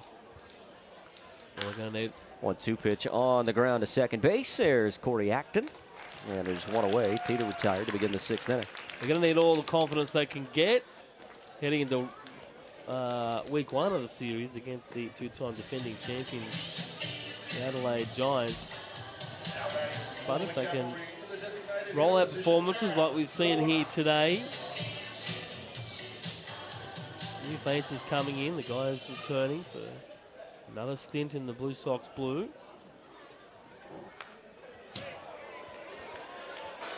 Looks like Cam Warner will come in to hit for Miguel Palma in the DH spot. Palma was 0 for 2. I think we might pick up a couple of changes here, because I did notice a bit of change in the field in the bottom of the 5th inning. You might see a fresh couple of new hitters here in the 6th. Cavalry are carrying 22 players. 5 or 6 more than what the Blue Sox have available, so they certainly can empty the bench. Mike Couchy, the acting manager for this Cavalry side in the KO Cup, and will be the acting manager for at least the first series. Team Australia certainly hope that maybe that'll stretch into round 2 of the ABL season. That would mean the Australians would have advanced to the Super Round in the Tokyo Dome. It'll be tough. I'll go out on a limb and say, yes, Australia has won a silver medal in the Olympics, and it was an incredible achievement. But getting it to the Super Round in this Premier 12, if Australia were able to do that, may just rival that silver medal that they won at the Olympics, because this is probably one of the toughest asks of moving on to the second round of a tournament that I can remember for an Australian team, particularly being in the same group as teams like Japan, Korea, and Chinese Taipei, and playing it in Taiwan. Here's a liner left side and a hopping play by Joe Stevens. Perfectly timed leap there by Joe Stevens. He weighed it up. The calculations and the maths were going off with his brain, and he picked a perfect moment to get vertical. You can see him just the stutter step, the look, the little jump, and then the big leap and the reach to make the catch and retire for the second out of the inning. Oh, you could really see the wheels turning, especially in slow motion, couldn't you? Trying to position himself to make the catch, and a wry smile on the face of Joe after he made that catch. Don't want to go up too early. You don't want to go up too late. It's one of those ones where you think, oh, can I get it? Oh, and you could be left looking pretty silly as well when you do it. Yeah, I'm sure I've done it a couple of times. I think we all have from time to time in various aspects of life. Just going back to that. Everybody thinks they can jump until it's time to jump and do something else while leaping. Going back to that Premier 12 conversation. Well, he nearly jumped prior. Well, that's to what the I mean. actual hop. He had a little bunny hop prior. There was a little bit of an in between. He's like, oh, that's not quite yet. Well, he got it right in the end. A couple of good defensive plays by Joe Stevens. He had the catch over against the netting, which is always a tough play on that short, close proximity wall in left field foul territory. Dylan Clark is the new arm into the ball game, by the way, for Sydney, the third arm out of the pen, following Ferrer and Chris Roth. This ball's hard hit into left center. It'll send Rios back to the edge of the warning track. And he makes the catch to retire the side in the sixth. We'll continue that Premier 12 conversation as we head to the bottom of the sixth inning. We'll be back in just a little bit. Sydney leading at 8-1. All right, kids, so let you know at the end of the game, everyone's asking me, yes, at the end of the game, we're going to run the bases. All right, so we're going to head down to the far side of the first base dugout and we'll run out on the field after the end of the game. So all you kids, yes, I will let you run the field tonight.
Leading off the bottom of the sixth innings for your Sydney Blue Sox, Corey Acton.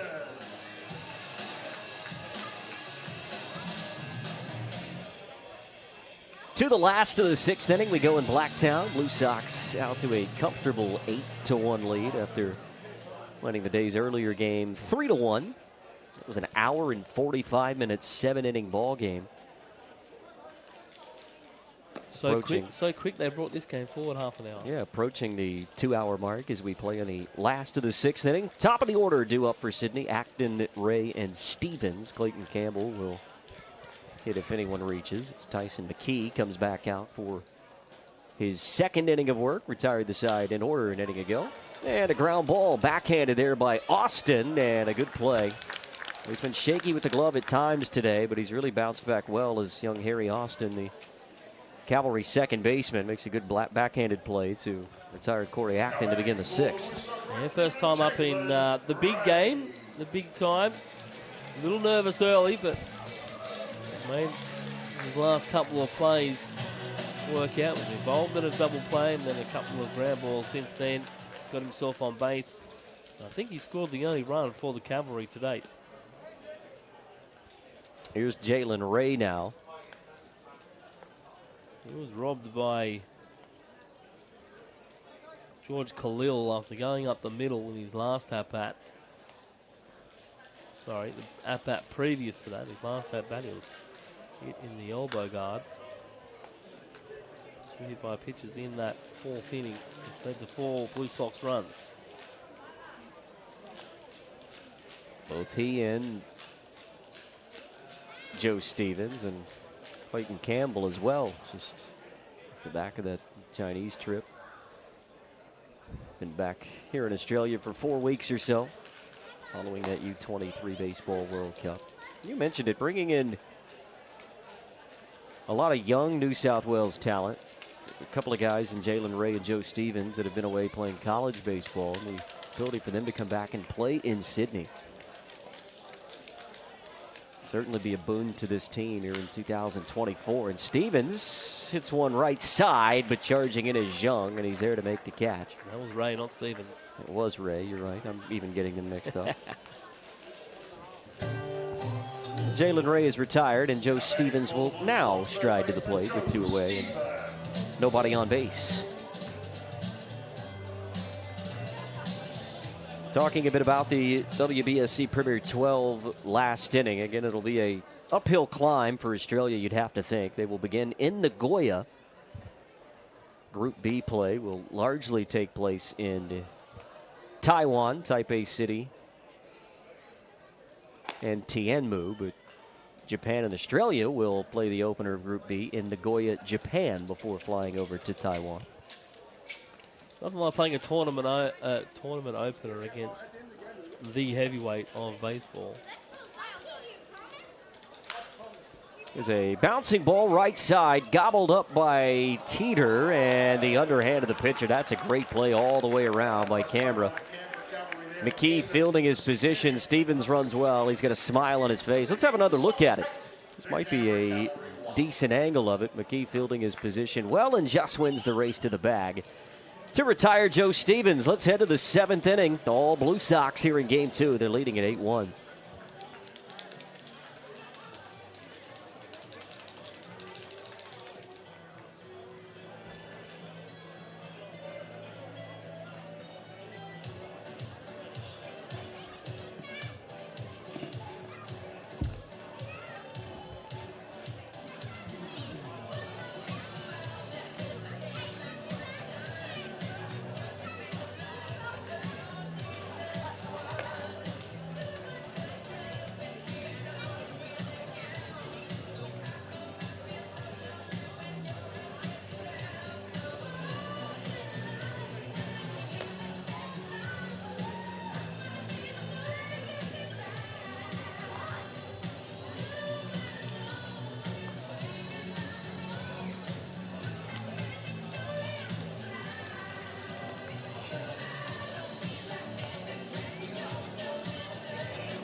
Change on the mound for the Blue Sox coming into the game. Leader, 2-1.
Liam Doolin, the new pitcher into the ballgame for the Blue Sox. Hard-throwing right-hander will face Mark Jung as we play at the top of the 7th inning in Blacktown. Andrew Reynolds, Luke Eisenhower, thanks for hanging out with us on a Saturday evening. Wherever you may be, it is a pleasure to have your company. Jung 0 for 2 so far today. Grounded out on a pair of occasions, and the 1-1 pitch misses low and away. Now 2 balls and a strike. Dawn, the former Dodgers farmhand. I reckon he might have been pretty close to a call-up in the playoffs. The amount of pitches that are down for the Dodgers. 2-1 swung on and missed, 2-2. It is funny how that was going into the World Series. The entire conversation was, do the Dodgers have enough pitching? And how will they do this with an arm or an arsenal full of relievers? 2-2 is swung on and missed. And Doolin begins his outing with a strikeout of Jung for the first out here in the 7th inning. Well, they had Jack Flaherty, so they did have a legitimate starting pitcher at the top of their rotation. But from that point on, it largely was, what is Dave Roberts going to do, and how is he going to be able to manage this? Well, good grief, if the Dodgers didn't have some of the best starting pitching performances of the entire postseason in the World Series. We talk about the way Walker Buehler was able to pitch. Yamamoto, of course, was outstanding. It really was a non-issue at the end of the day, and the way that the Dodgers are swinging the bats, it really wouldn't have mattered. Ground ball to Stevens, and the throw across the infield is in time. 2 away. I stupidly went on Sydney radio early in the week after it was 2-0 Dodgers before the series went to New York, and I said, look, I think largely the Dodgers have relied too much on the home run ball. The Yankees had a lead in Game 1, squandered it. They loaded the bases in Game 2 in the 9th inning, had an opportunity. I said, no sweat. They'll go over to New York. They'll win all 3 games, and, well, we know what happened, don't we? They did squander another game, however, the Yankees. New York media calling for Aaron Boone's head. The most successful season they've had in 15 years, and all of the New York media wants the manager and general manager fired. So, don't think it was the manager that made those 3 errors in the 5th. But you talk about Yamamoto, he certainly had a better finish to the season than he did to the start of the season. And it's good as well, because we in the international baseball scene know just how good he is, and you want the North American fan base to really understand some of that. And I mean, has to be now one of the most decorated players currently playing professional baseball. He's won an NPB title, he's won a World Baseball Classic, and now he's won a World Series. Was he an All-Star? It's a good question. 2-0 pitch misses low. I don't think he was off to a good enough start. 3 balls and a strike now on Harry Austin, who has walked and scored. He's also struck out. But I was so happy for Yamamoto the way that he pitched in that Game 3. It was Game 2, rather. Walker Buehler got the start in Game 3. But how well he pitched in Game 2, so that the international, largely the North American audience, could really see just how good of a pitcher he is. Because at times, it just looked like he didn't have his best stuff during the regular season. But boy, oh boy, that turned on a dime in the World Series. Largely it did for that entire Dodgers pitching staff in reality. I was talking to some of my old college friends back home who are big baseball fans in the United States, and I think we can all agree that if we don't have a team with a rooting interest in the World Series, we like it when there's 2 super teams. Look, I love a Rangers-Diamondbacks World Series, don't get me wrong, but when the Yankees play the Dodgers, there's just something about it. It was special to watch as a casual observer. There's a fly ball into right field, should be the inning. Jalen Ray makes the catch. Austin is retired, and good work by Liam Doolin. Out of the bullpen, it's time to stretch. All Sydney and Blacktown leading at 8-1. Join us now for Take Me Out to the Ball Game.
Cavalry taking over on the bowl. It is Jack Vanasek.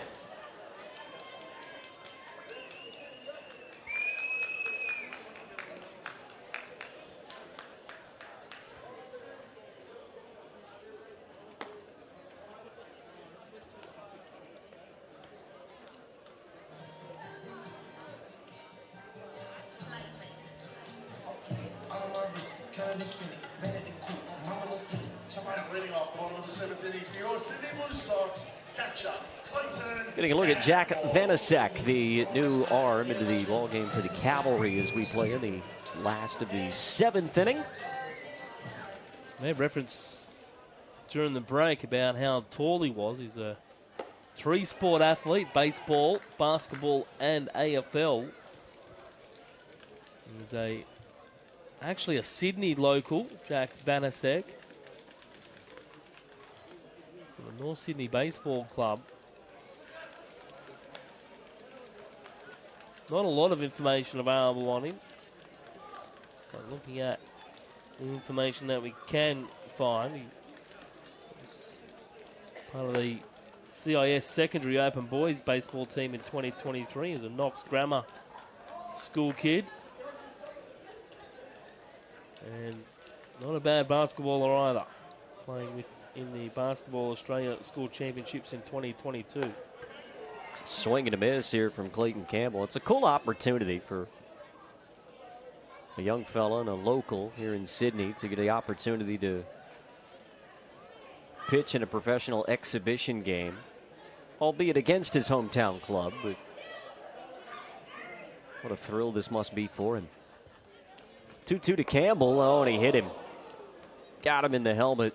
Campbell thankfully was able to get out of the way. We didn't have a situation like we ended up with Josh Nadai earlier today.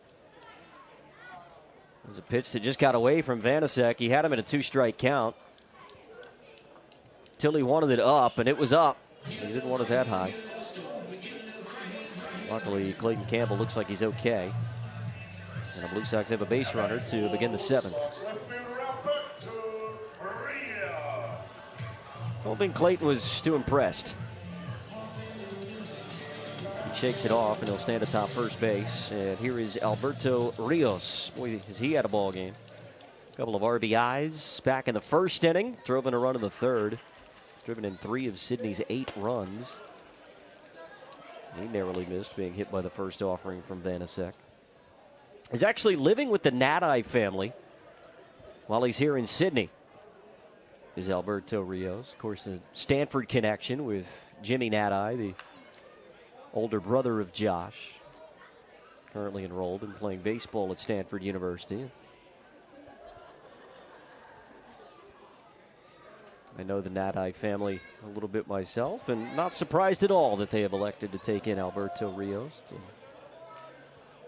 cool story. 1-1 pitch. Waved at and missed.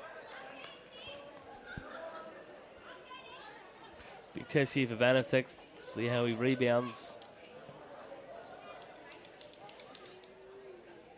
after the hit by pitch, after being ahead in that count. 1-2, swung on and missed. That's a big strikeout for Vanasek. I tell you what, he was ahead of ball in 2 strikes on Campbell and just lost him on the hit by pitch. But to be able to strike out a guy like Alberto Rios. That was a pretty nice breaking ball. Yeah, I've been impressed with what I've seen from him in this small sample size, this tall, languid right-hander. One away, he will face Brendan Ryan now.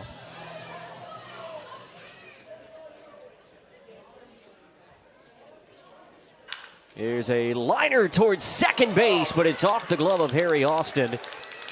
Campbell had to hold up. He will slide into second base just in time. That'll go as a base hit on a hard-hit liner off the bat of Brendan Ryan, but Harry Austin was centimeters away from being able to keep this in the glove on a liner right at the second baseman. Nearly was able to snow cone that. And again, it just comes down to the timing of your jump.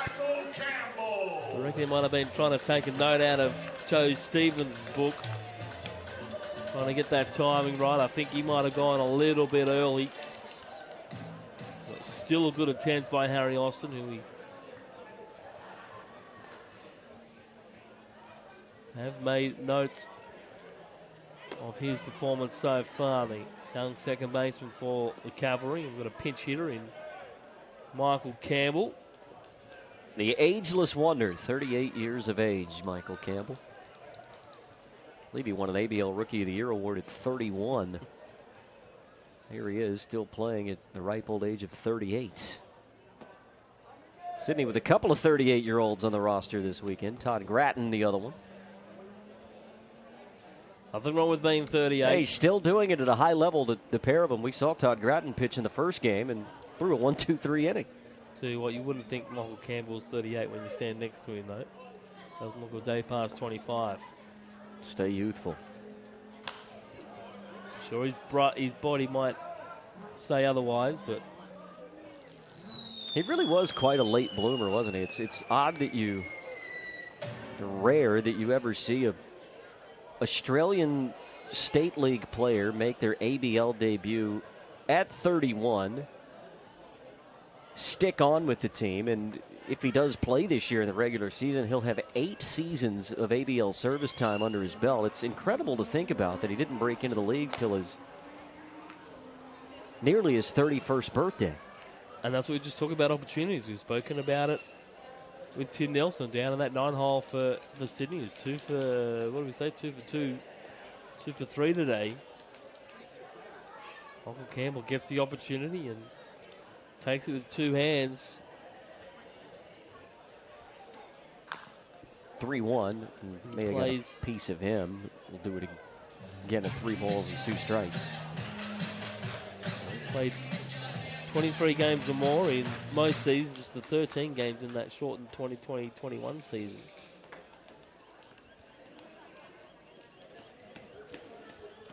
A season and a year that I think a lot of us would like to forget. It's kind of 2 years there with the lost season as well. You take that into consideration. It robbed him of a year.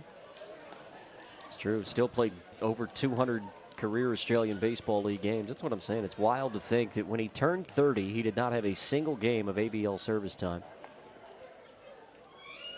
And will end his ABL career with at least 200 games. And here he strikes out. Late call by Jason Spurway. Thought he had drawn the walk. Had Cambo, but Spurway with the late punch as Michael Campbell started to head up to first base, and that's the second out of the inning.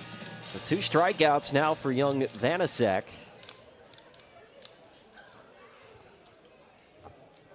Here's Mitch Austin, who came on to replace Josh Nadai, who was hit in the forehead with a pitch back in the 4th inning. And when it was worrying signs when he was hit by the pitch, he was sort of bleeding around home plate, but was able to walk over to the dugout on his own steam. And at last we saw him was still hanging around in the Blue Sox dugout.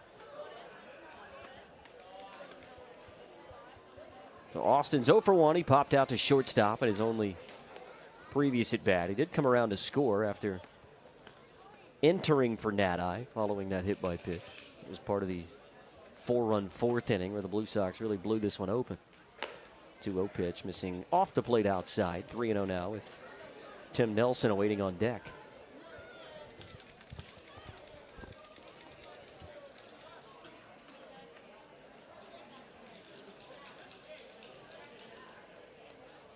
.30 pitch. Austin taking all the way, and he takes strike 1.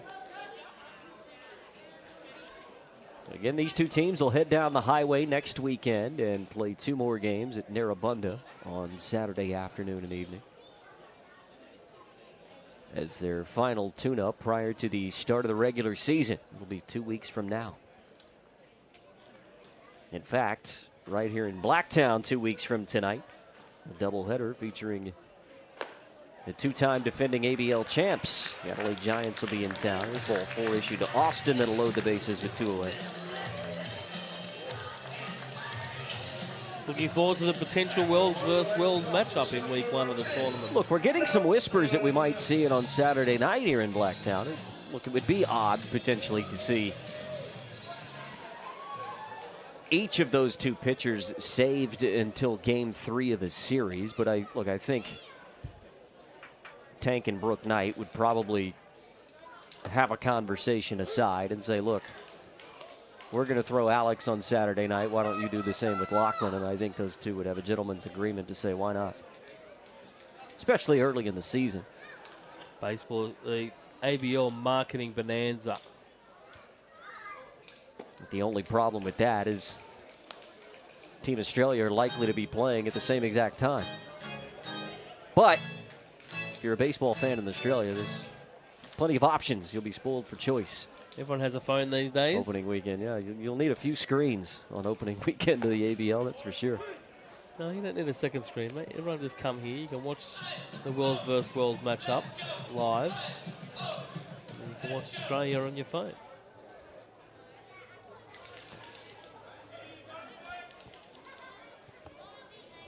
One-two pitch coming to Nelson. Bases loaded, and they got him.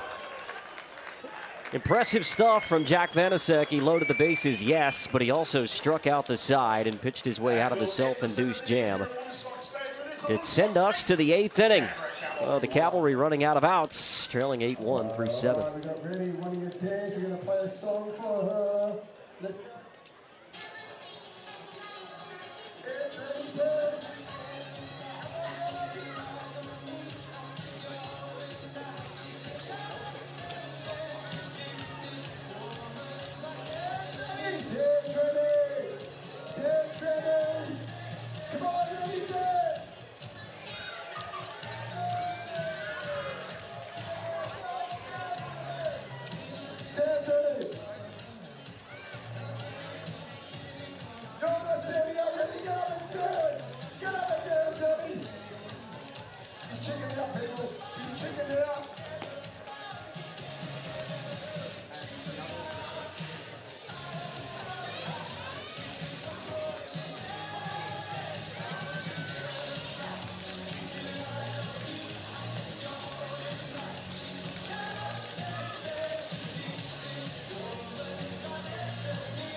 On the mound for the Blue Sox, coming onto the mound, Tyrone Fergie.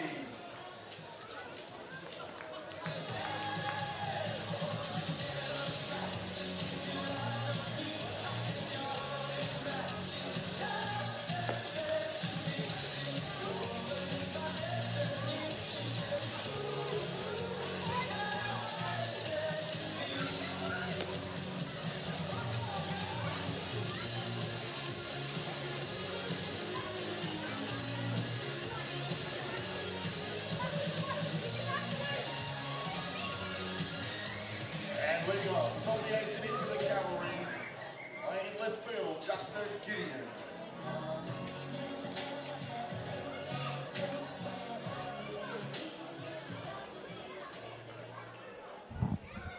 Justin Gideon hitting for Lamar Briggs, as we play in the 8th inning. Gideon spent some time with the Blue Sox last year. We also saw him in the day's earlier game today. A 3-1 win for Sydney earlier today, leading 8-1 with 6 outs left to get for a clean sweep of this first leg of the KO Cup. Been an impressive couple of games for the Blue Sox, and they'll be liking their chances to go down and finally secure that KO Cup. Of course, the Kent and Oxspring Cup. Expect both of those gentlemen to be in attendance next week. The Ox is down in the Blue Sox dugout tonight. Saw him down there earlier. I believe I saw that Steve Kent was on his way to Japan earlier today. Or maybe he won't be there next week. He's a bit of a jet setter. You just never know. 2-1 is spoiled past first, leaving the count at 2 balls and 2 strikes. And the Blue Sox will host the 2-time defending champs on opening weekend in 2 weeks' time. Looking forward to calling that series whilst you're on jet setting yourself. Yep, you'll be all by yourself, but I'll be tuned in. All by myself. I'll be sending you encouragement from across the Pacific Ocean. So I will be in Taiwan for the Premier 12. Really looking forward to covering Team Australia and the other clubs in Group B. We were talking about it a little bit earlier. The format of that tournament has changed to what it was from what it was back in 2019. Here's a base hit up the middle, so Gideon will begin things against Tyrone Fergie with a base hit. And we'll turn the lineup over to Miles Symington, the man aboard, to lead things off here in the eighth. Looks like we'll get a pinch hitter for Symington as well. Mike Couchy starting to empty his bench. So he's playing games with us instead of playing on the roster. And if you think back to 2019 in that Premier 12 competition, it was 3 pools: Mexico, Taiwan, and Korea. And the top 2 from all 3 of those pools, 4-team pools, moved on to Tokyo. Well, in 2024, there are 2 pools of 6 teams, but it is still only the top 2 that advance to the Super Round in Tokyo, meaning that among other teams, Australia would at least have to finish ahead of 2 of Japan, Korea, and Chinese Taipei. Plus they had the Dominican Republic and what was the 6th team we're looking at? Another non-Asian Dominican area. Republic and Cuba, the other Cuba. 2 teams that are in that Cuba are no slouches. Group B. Fergie gets the pinch hitter for the first out of the inning here in the 8th. Just having a look at Team Australia's schedule for the Premier 12. We did mention that they will begin Group B play in Nagoya, taking on the defending Premier 12 and World Baseball Classic champions Japan in their own backyard, which will not be easy. And you could also call them World Series champions as well. I think that's fair. I'm sure the Japanese would jump to that title. Such the impact that 2 of their biggest stars had in that team. Fergie just having that one slip out of his hand. 2-1. Teeter is struck out. He is singled in a run. He's also grounded out so far today. Seen with those long extended arms at the start of his stance. Who was like that? Hunter Pence had a similar. He was very languid himself, wasn't he, Hunter Pence? That's a name that I haven't heard in a while. But you're right. He does sort of resemble him somewhat, doesn't he? This one's popped up into foul territory, and Teeter is retired for the second out of the inning. Hunter Pence was just all sorts of awkward, wasn't he? He was like a praying mantis holding a bat. Newborn giraffe. The way that John Daly has described some people's golf swing as an octopus falling out of a tree. So 2 away.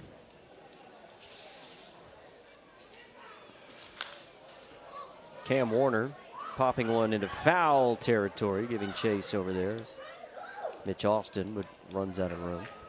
So Australia will take on Japan in Nagoya on opening night of Group B play. That'll be on the 13th of November. It's Thursday. That's Wednesday week. Australia will then have the Thursday off and will play their first game in Taiwan on Friday against the Dominican Republic. Here's a ground ball to third base. Stevens will get the lead man at second. And the top of the 8th comes to a close. The Cavalry leave a man. They've got just 3 outs to work with as we go to the last of the 8th. Sydney leading at 8-1.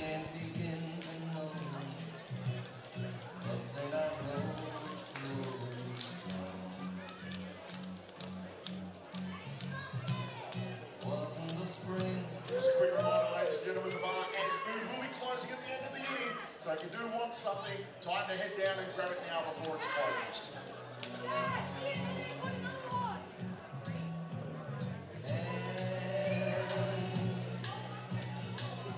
Touching hands,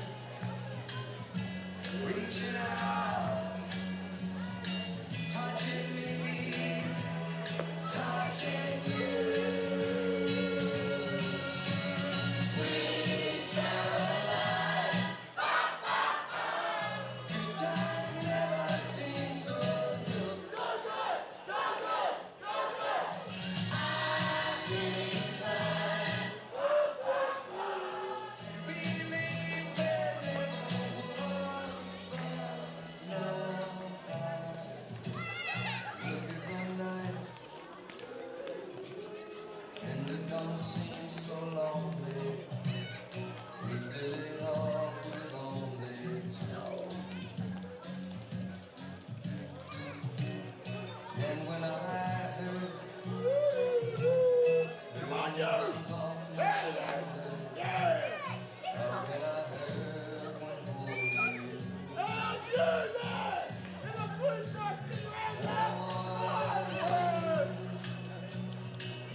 Touching warm,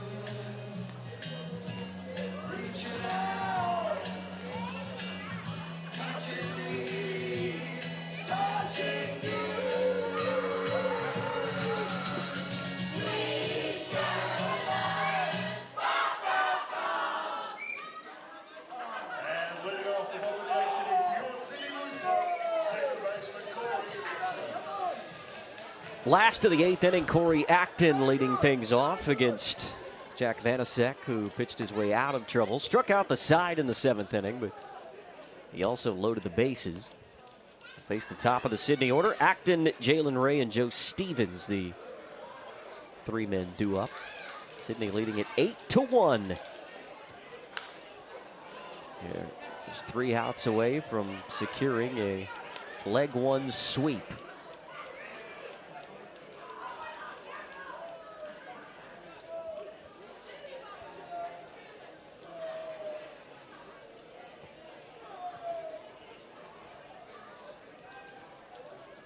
The 0-2 pitch on the ground outside first, and we'll do it again at no balls and 2 strikes. Acton has reached base a pair of times. Is still looking for his first base hit tonight. He did not play in the day's earlier game.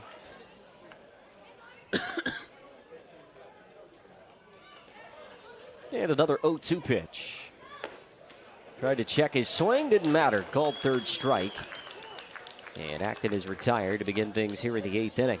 I think he knew that as well. When he pulled it back, he was probably wishing he had made a better offer at it. Vanasek has struggled to find the zone, but where he needed to be there against Acton, he gets to foul off a couple of tough pitches and then freezes him with that one. Goes back inside to Jalen Ray and misses the ball 1. Ray 0 for 3 has been hit by a pitch. Came around to score as part of that 4-run 4th inning for Sydney. 1-0 pitch. Fastball that misses off the outside part of the plate. 2 balls and no strikes now. Was robbed of a base hit after a nice bit of work by George Khalil up the middle. And in the second. 2-0, checked his swing.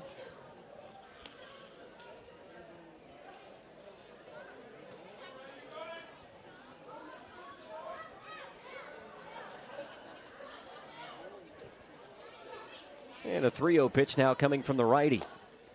There's a called strike just above the belt. I think Jalen probably thought it was ball 4.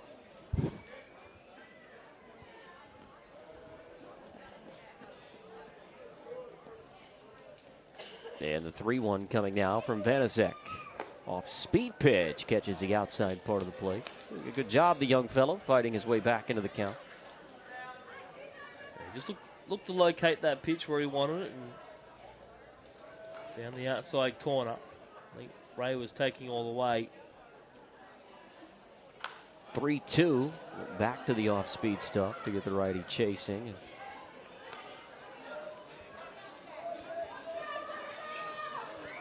Ray does enough to stay alive. We'll do it again. 3 balls and 2 strikes.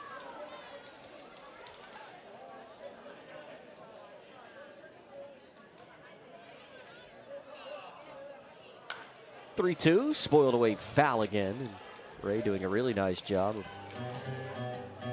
spoiling away tough pitches. He's done this on numerous occasions today as Jalen Ray.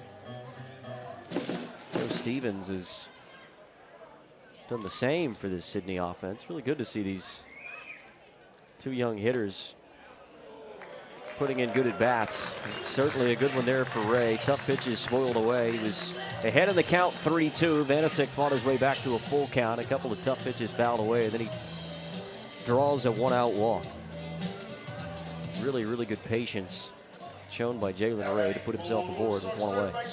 And that's the kind of at-bat you want to see at the top of your batting order. Nice, patient approach.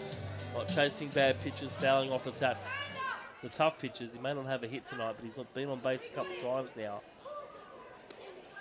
I'm sure that's what Brook Knight has been looking for whilst he's been building this team. So here's Joe Stevens. He's been aboard a couple of times himself. He's driven in a run. Scored on a pair of occasions. He's had an active night as Joe.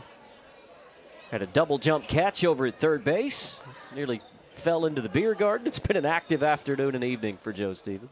Don't call it the hot corner for nothing. He'll sleep well tonight, I think.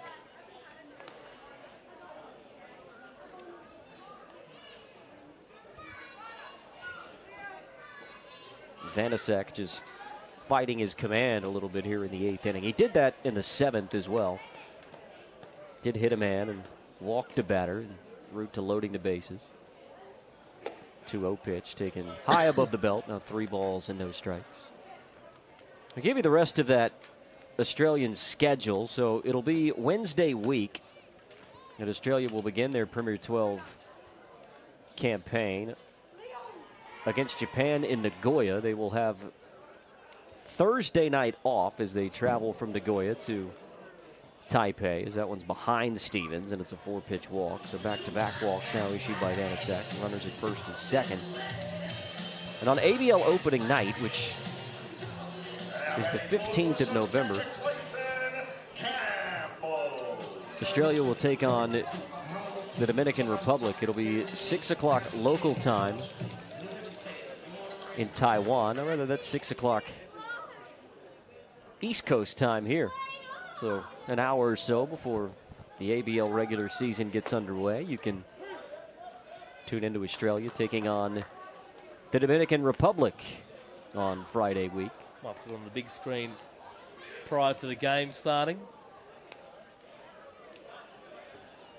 They will then face Cuba, followed by Chinese Taipei in the Taipei Dome on Sunday night. And then they will finish with a day game against Korea. Boy, oh boy, what a tough schedule it is in the Premier 12 for all teams involved. I mean, that's the idea, right? It's the best 12 nations in the world. There's no easy games, but it is a gauntlet that Australia will have to run if they are going to finish as one of the top 2 teams in Pool B. But if we know anything about international baseball, it's that it can be wacky. I don't think anybody expected Australia to get to a quarterfinal against Cuba in the World Baseball Classic. And I mean, look, if a few things had gone differently in that ball game, Australia were on a plane to Miami to take on the United States. That was very close to happening about 18 months ago. Let's not forget that. And I think the Aussies would have been liking their chances against the US. There's a little bit of swagger about that Australian team. It's just for whatever reason. We meet Cuba in big games on the international stage, and they have just been our Achilles heel. Clayton Campbell strikes out for the second out of the inning. Well, it's been feast or famine for Jack Vanasek, hasn't it? He's walked 3 and hit a man, but he's also struck out 5 in his inning and 2/3. Just shows you the type of pitcher he can be. He's got struggling to command his pitch at the moment, but when he does get it in the right spot, he's getting swings and misses, and he's freezing guys.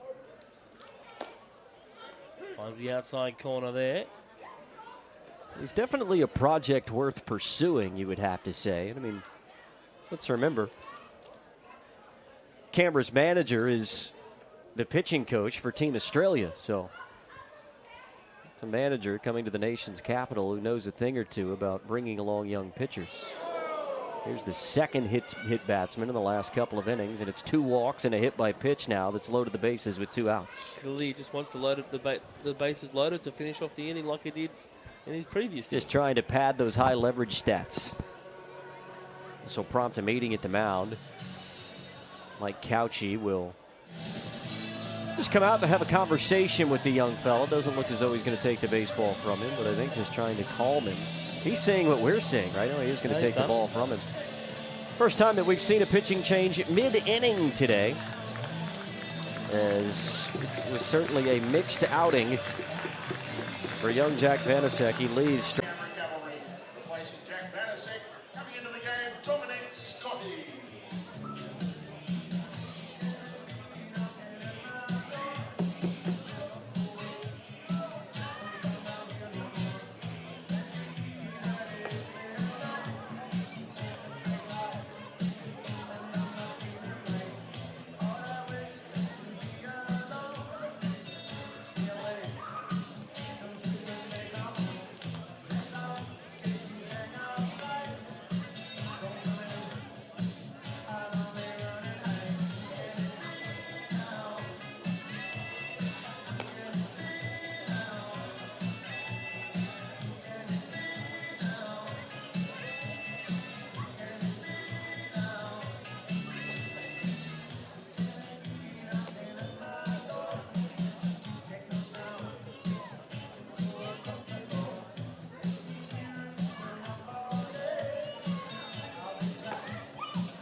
Well, with the bases loaded, 2 away. Look, I'm trying to time the muting of the microphone around your coffee. Clearly, I'm failing.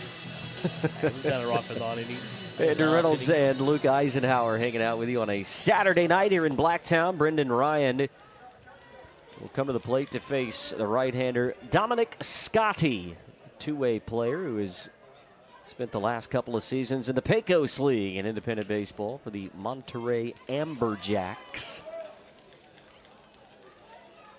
Is both a pitcher and an offensive player. Awkward swing on the first to Brendan Ryan, and he finds himself behind in the count, 0-1. Just lost the grip on that top hand there, did Ryan. 22 games on the mound for Monterey, was 5-1 with a .421 earned run average. Also had 39 games offensively in which he hit .231, including 3 home runs and 17 RBIs. And here's a base hit. Speaking of RBIs, Ryan will drive in Jalen Ray, and it adds to the Sydney tally. It's now a 9-1 lead. A 2-out base hit and an RBI for Ryan. Third hit of the night, and the Blue Sox have extended their lead here in the 8th inning. That's what you want out of your unicorn. I really hope that sticks. We can make it stick. Mess with the unicorn, you get the horn. We'll see how we go. Something. We'll see where he lands opening weekend and if he plays multiple positions. You never know. We might just, like you mentioned, see him on the mound for in the 8th and the 9th. Might even be an opener. He may be the closer.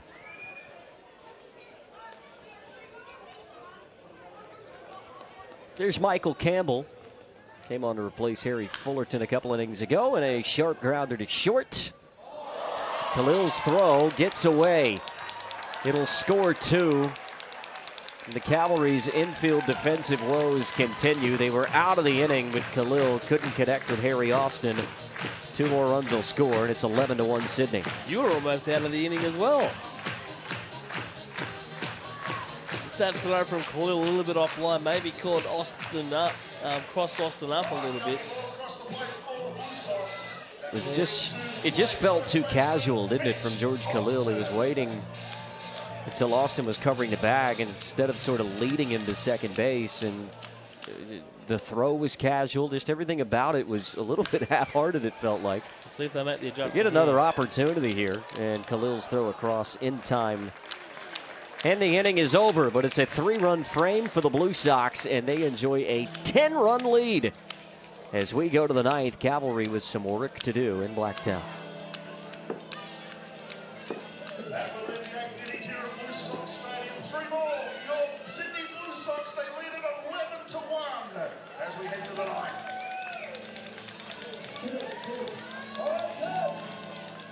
When we get the cavalry out, we're going to be running the field to everyone down the far side of the grass down there. I'll tell you where the line up to head down the grass down, kids. Down the end. Down past the first base nugget. Down there. No running. No running. You've got to walk. Funky is the only person allowed to run. Walk down there, please, kids. Walking, walking, walking. Walking, walking, walking. Down the end. Down the end.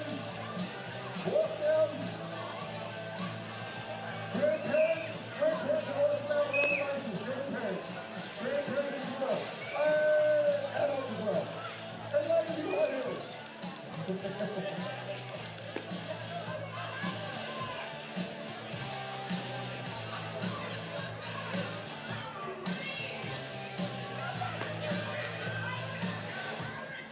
Change on the mound for the Sydney Blue Sox. Close things out for the night. Welcome him back, Matty Ray.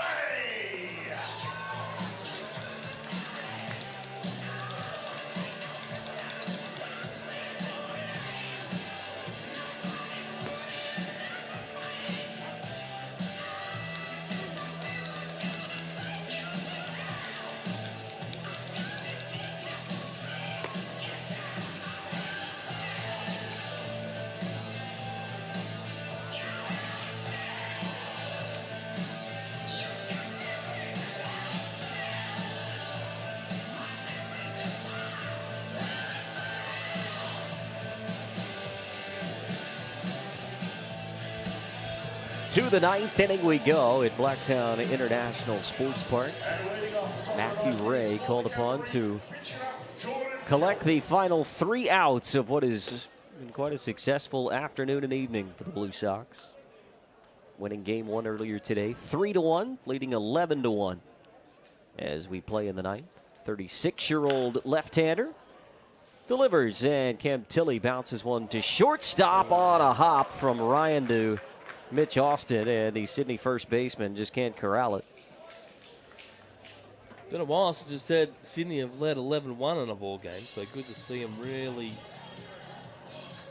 carrying on this with this lead. They were shut down for innings 5, 6, and 7 before the 3 runs in the bottom of the 8th. After getting off to the hot 8-run start after the first 4 innings. 3 in the first, 1 in the third, 4 in the 4th inning, and then those 3 runs half an inning ago in the last of the 8th for Sydney. 1-0 pitch from Ray to Zhang. He loses his bat. Everybody looks to be okay, and it's a ball and a strike. Well, Matty Ray, 36 years of age. He'll turn 37 Christmas week, 20th of December. Reckon people like that, having a birthday close to Christmas? I don't think it would be my favorite. No. One pitch you want to is space Emperor out the called celebrations strike. as much as possible, right? You feel like it'd get lost, right? I'm not a big birthday guy by any means, but it's nice to feel needed. When you've had 40 of them, you know. You wish you could start having reverse birthdays. 1-2 pitch to Zhang, swung on and miss. Ray pulled the string. And he gets the strikeout, 1 away following the error. The Cavalry down to their final 2 outs. George Khalil will stand in. See if Matty Ray can get both of them, those last 2 outs on 1 pitch. 11 seasons with the Sydney Blue Sox.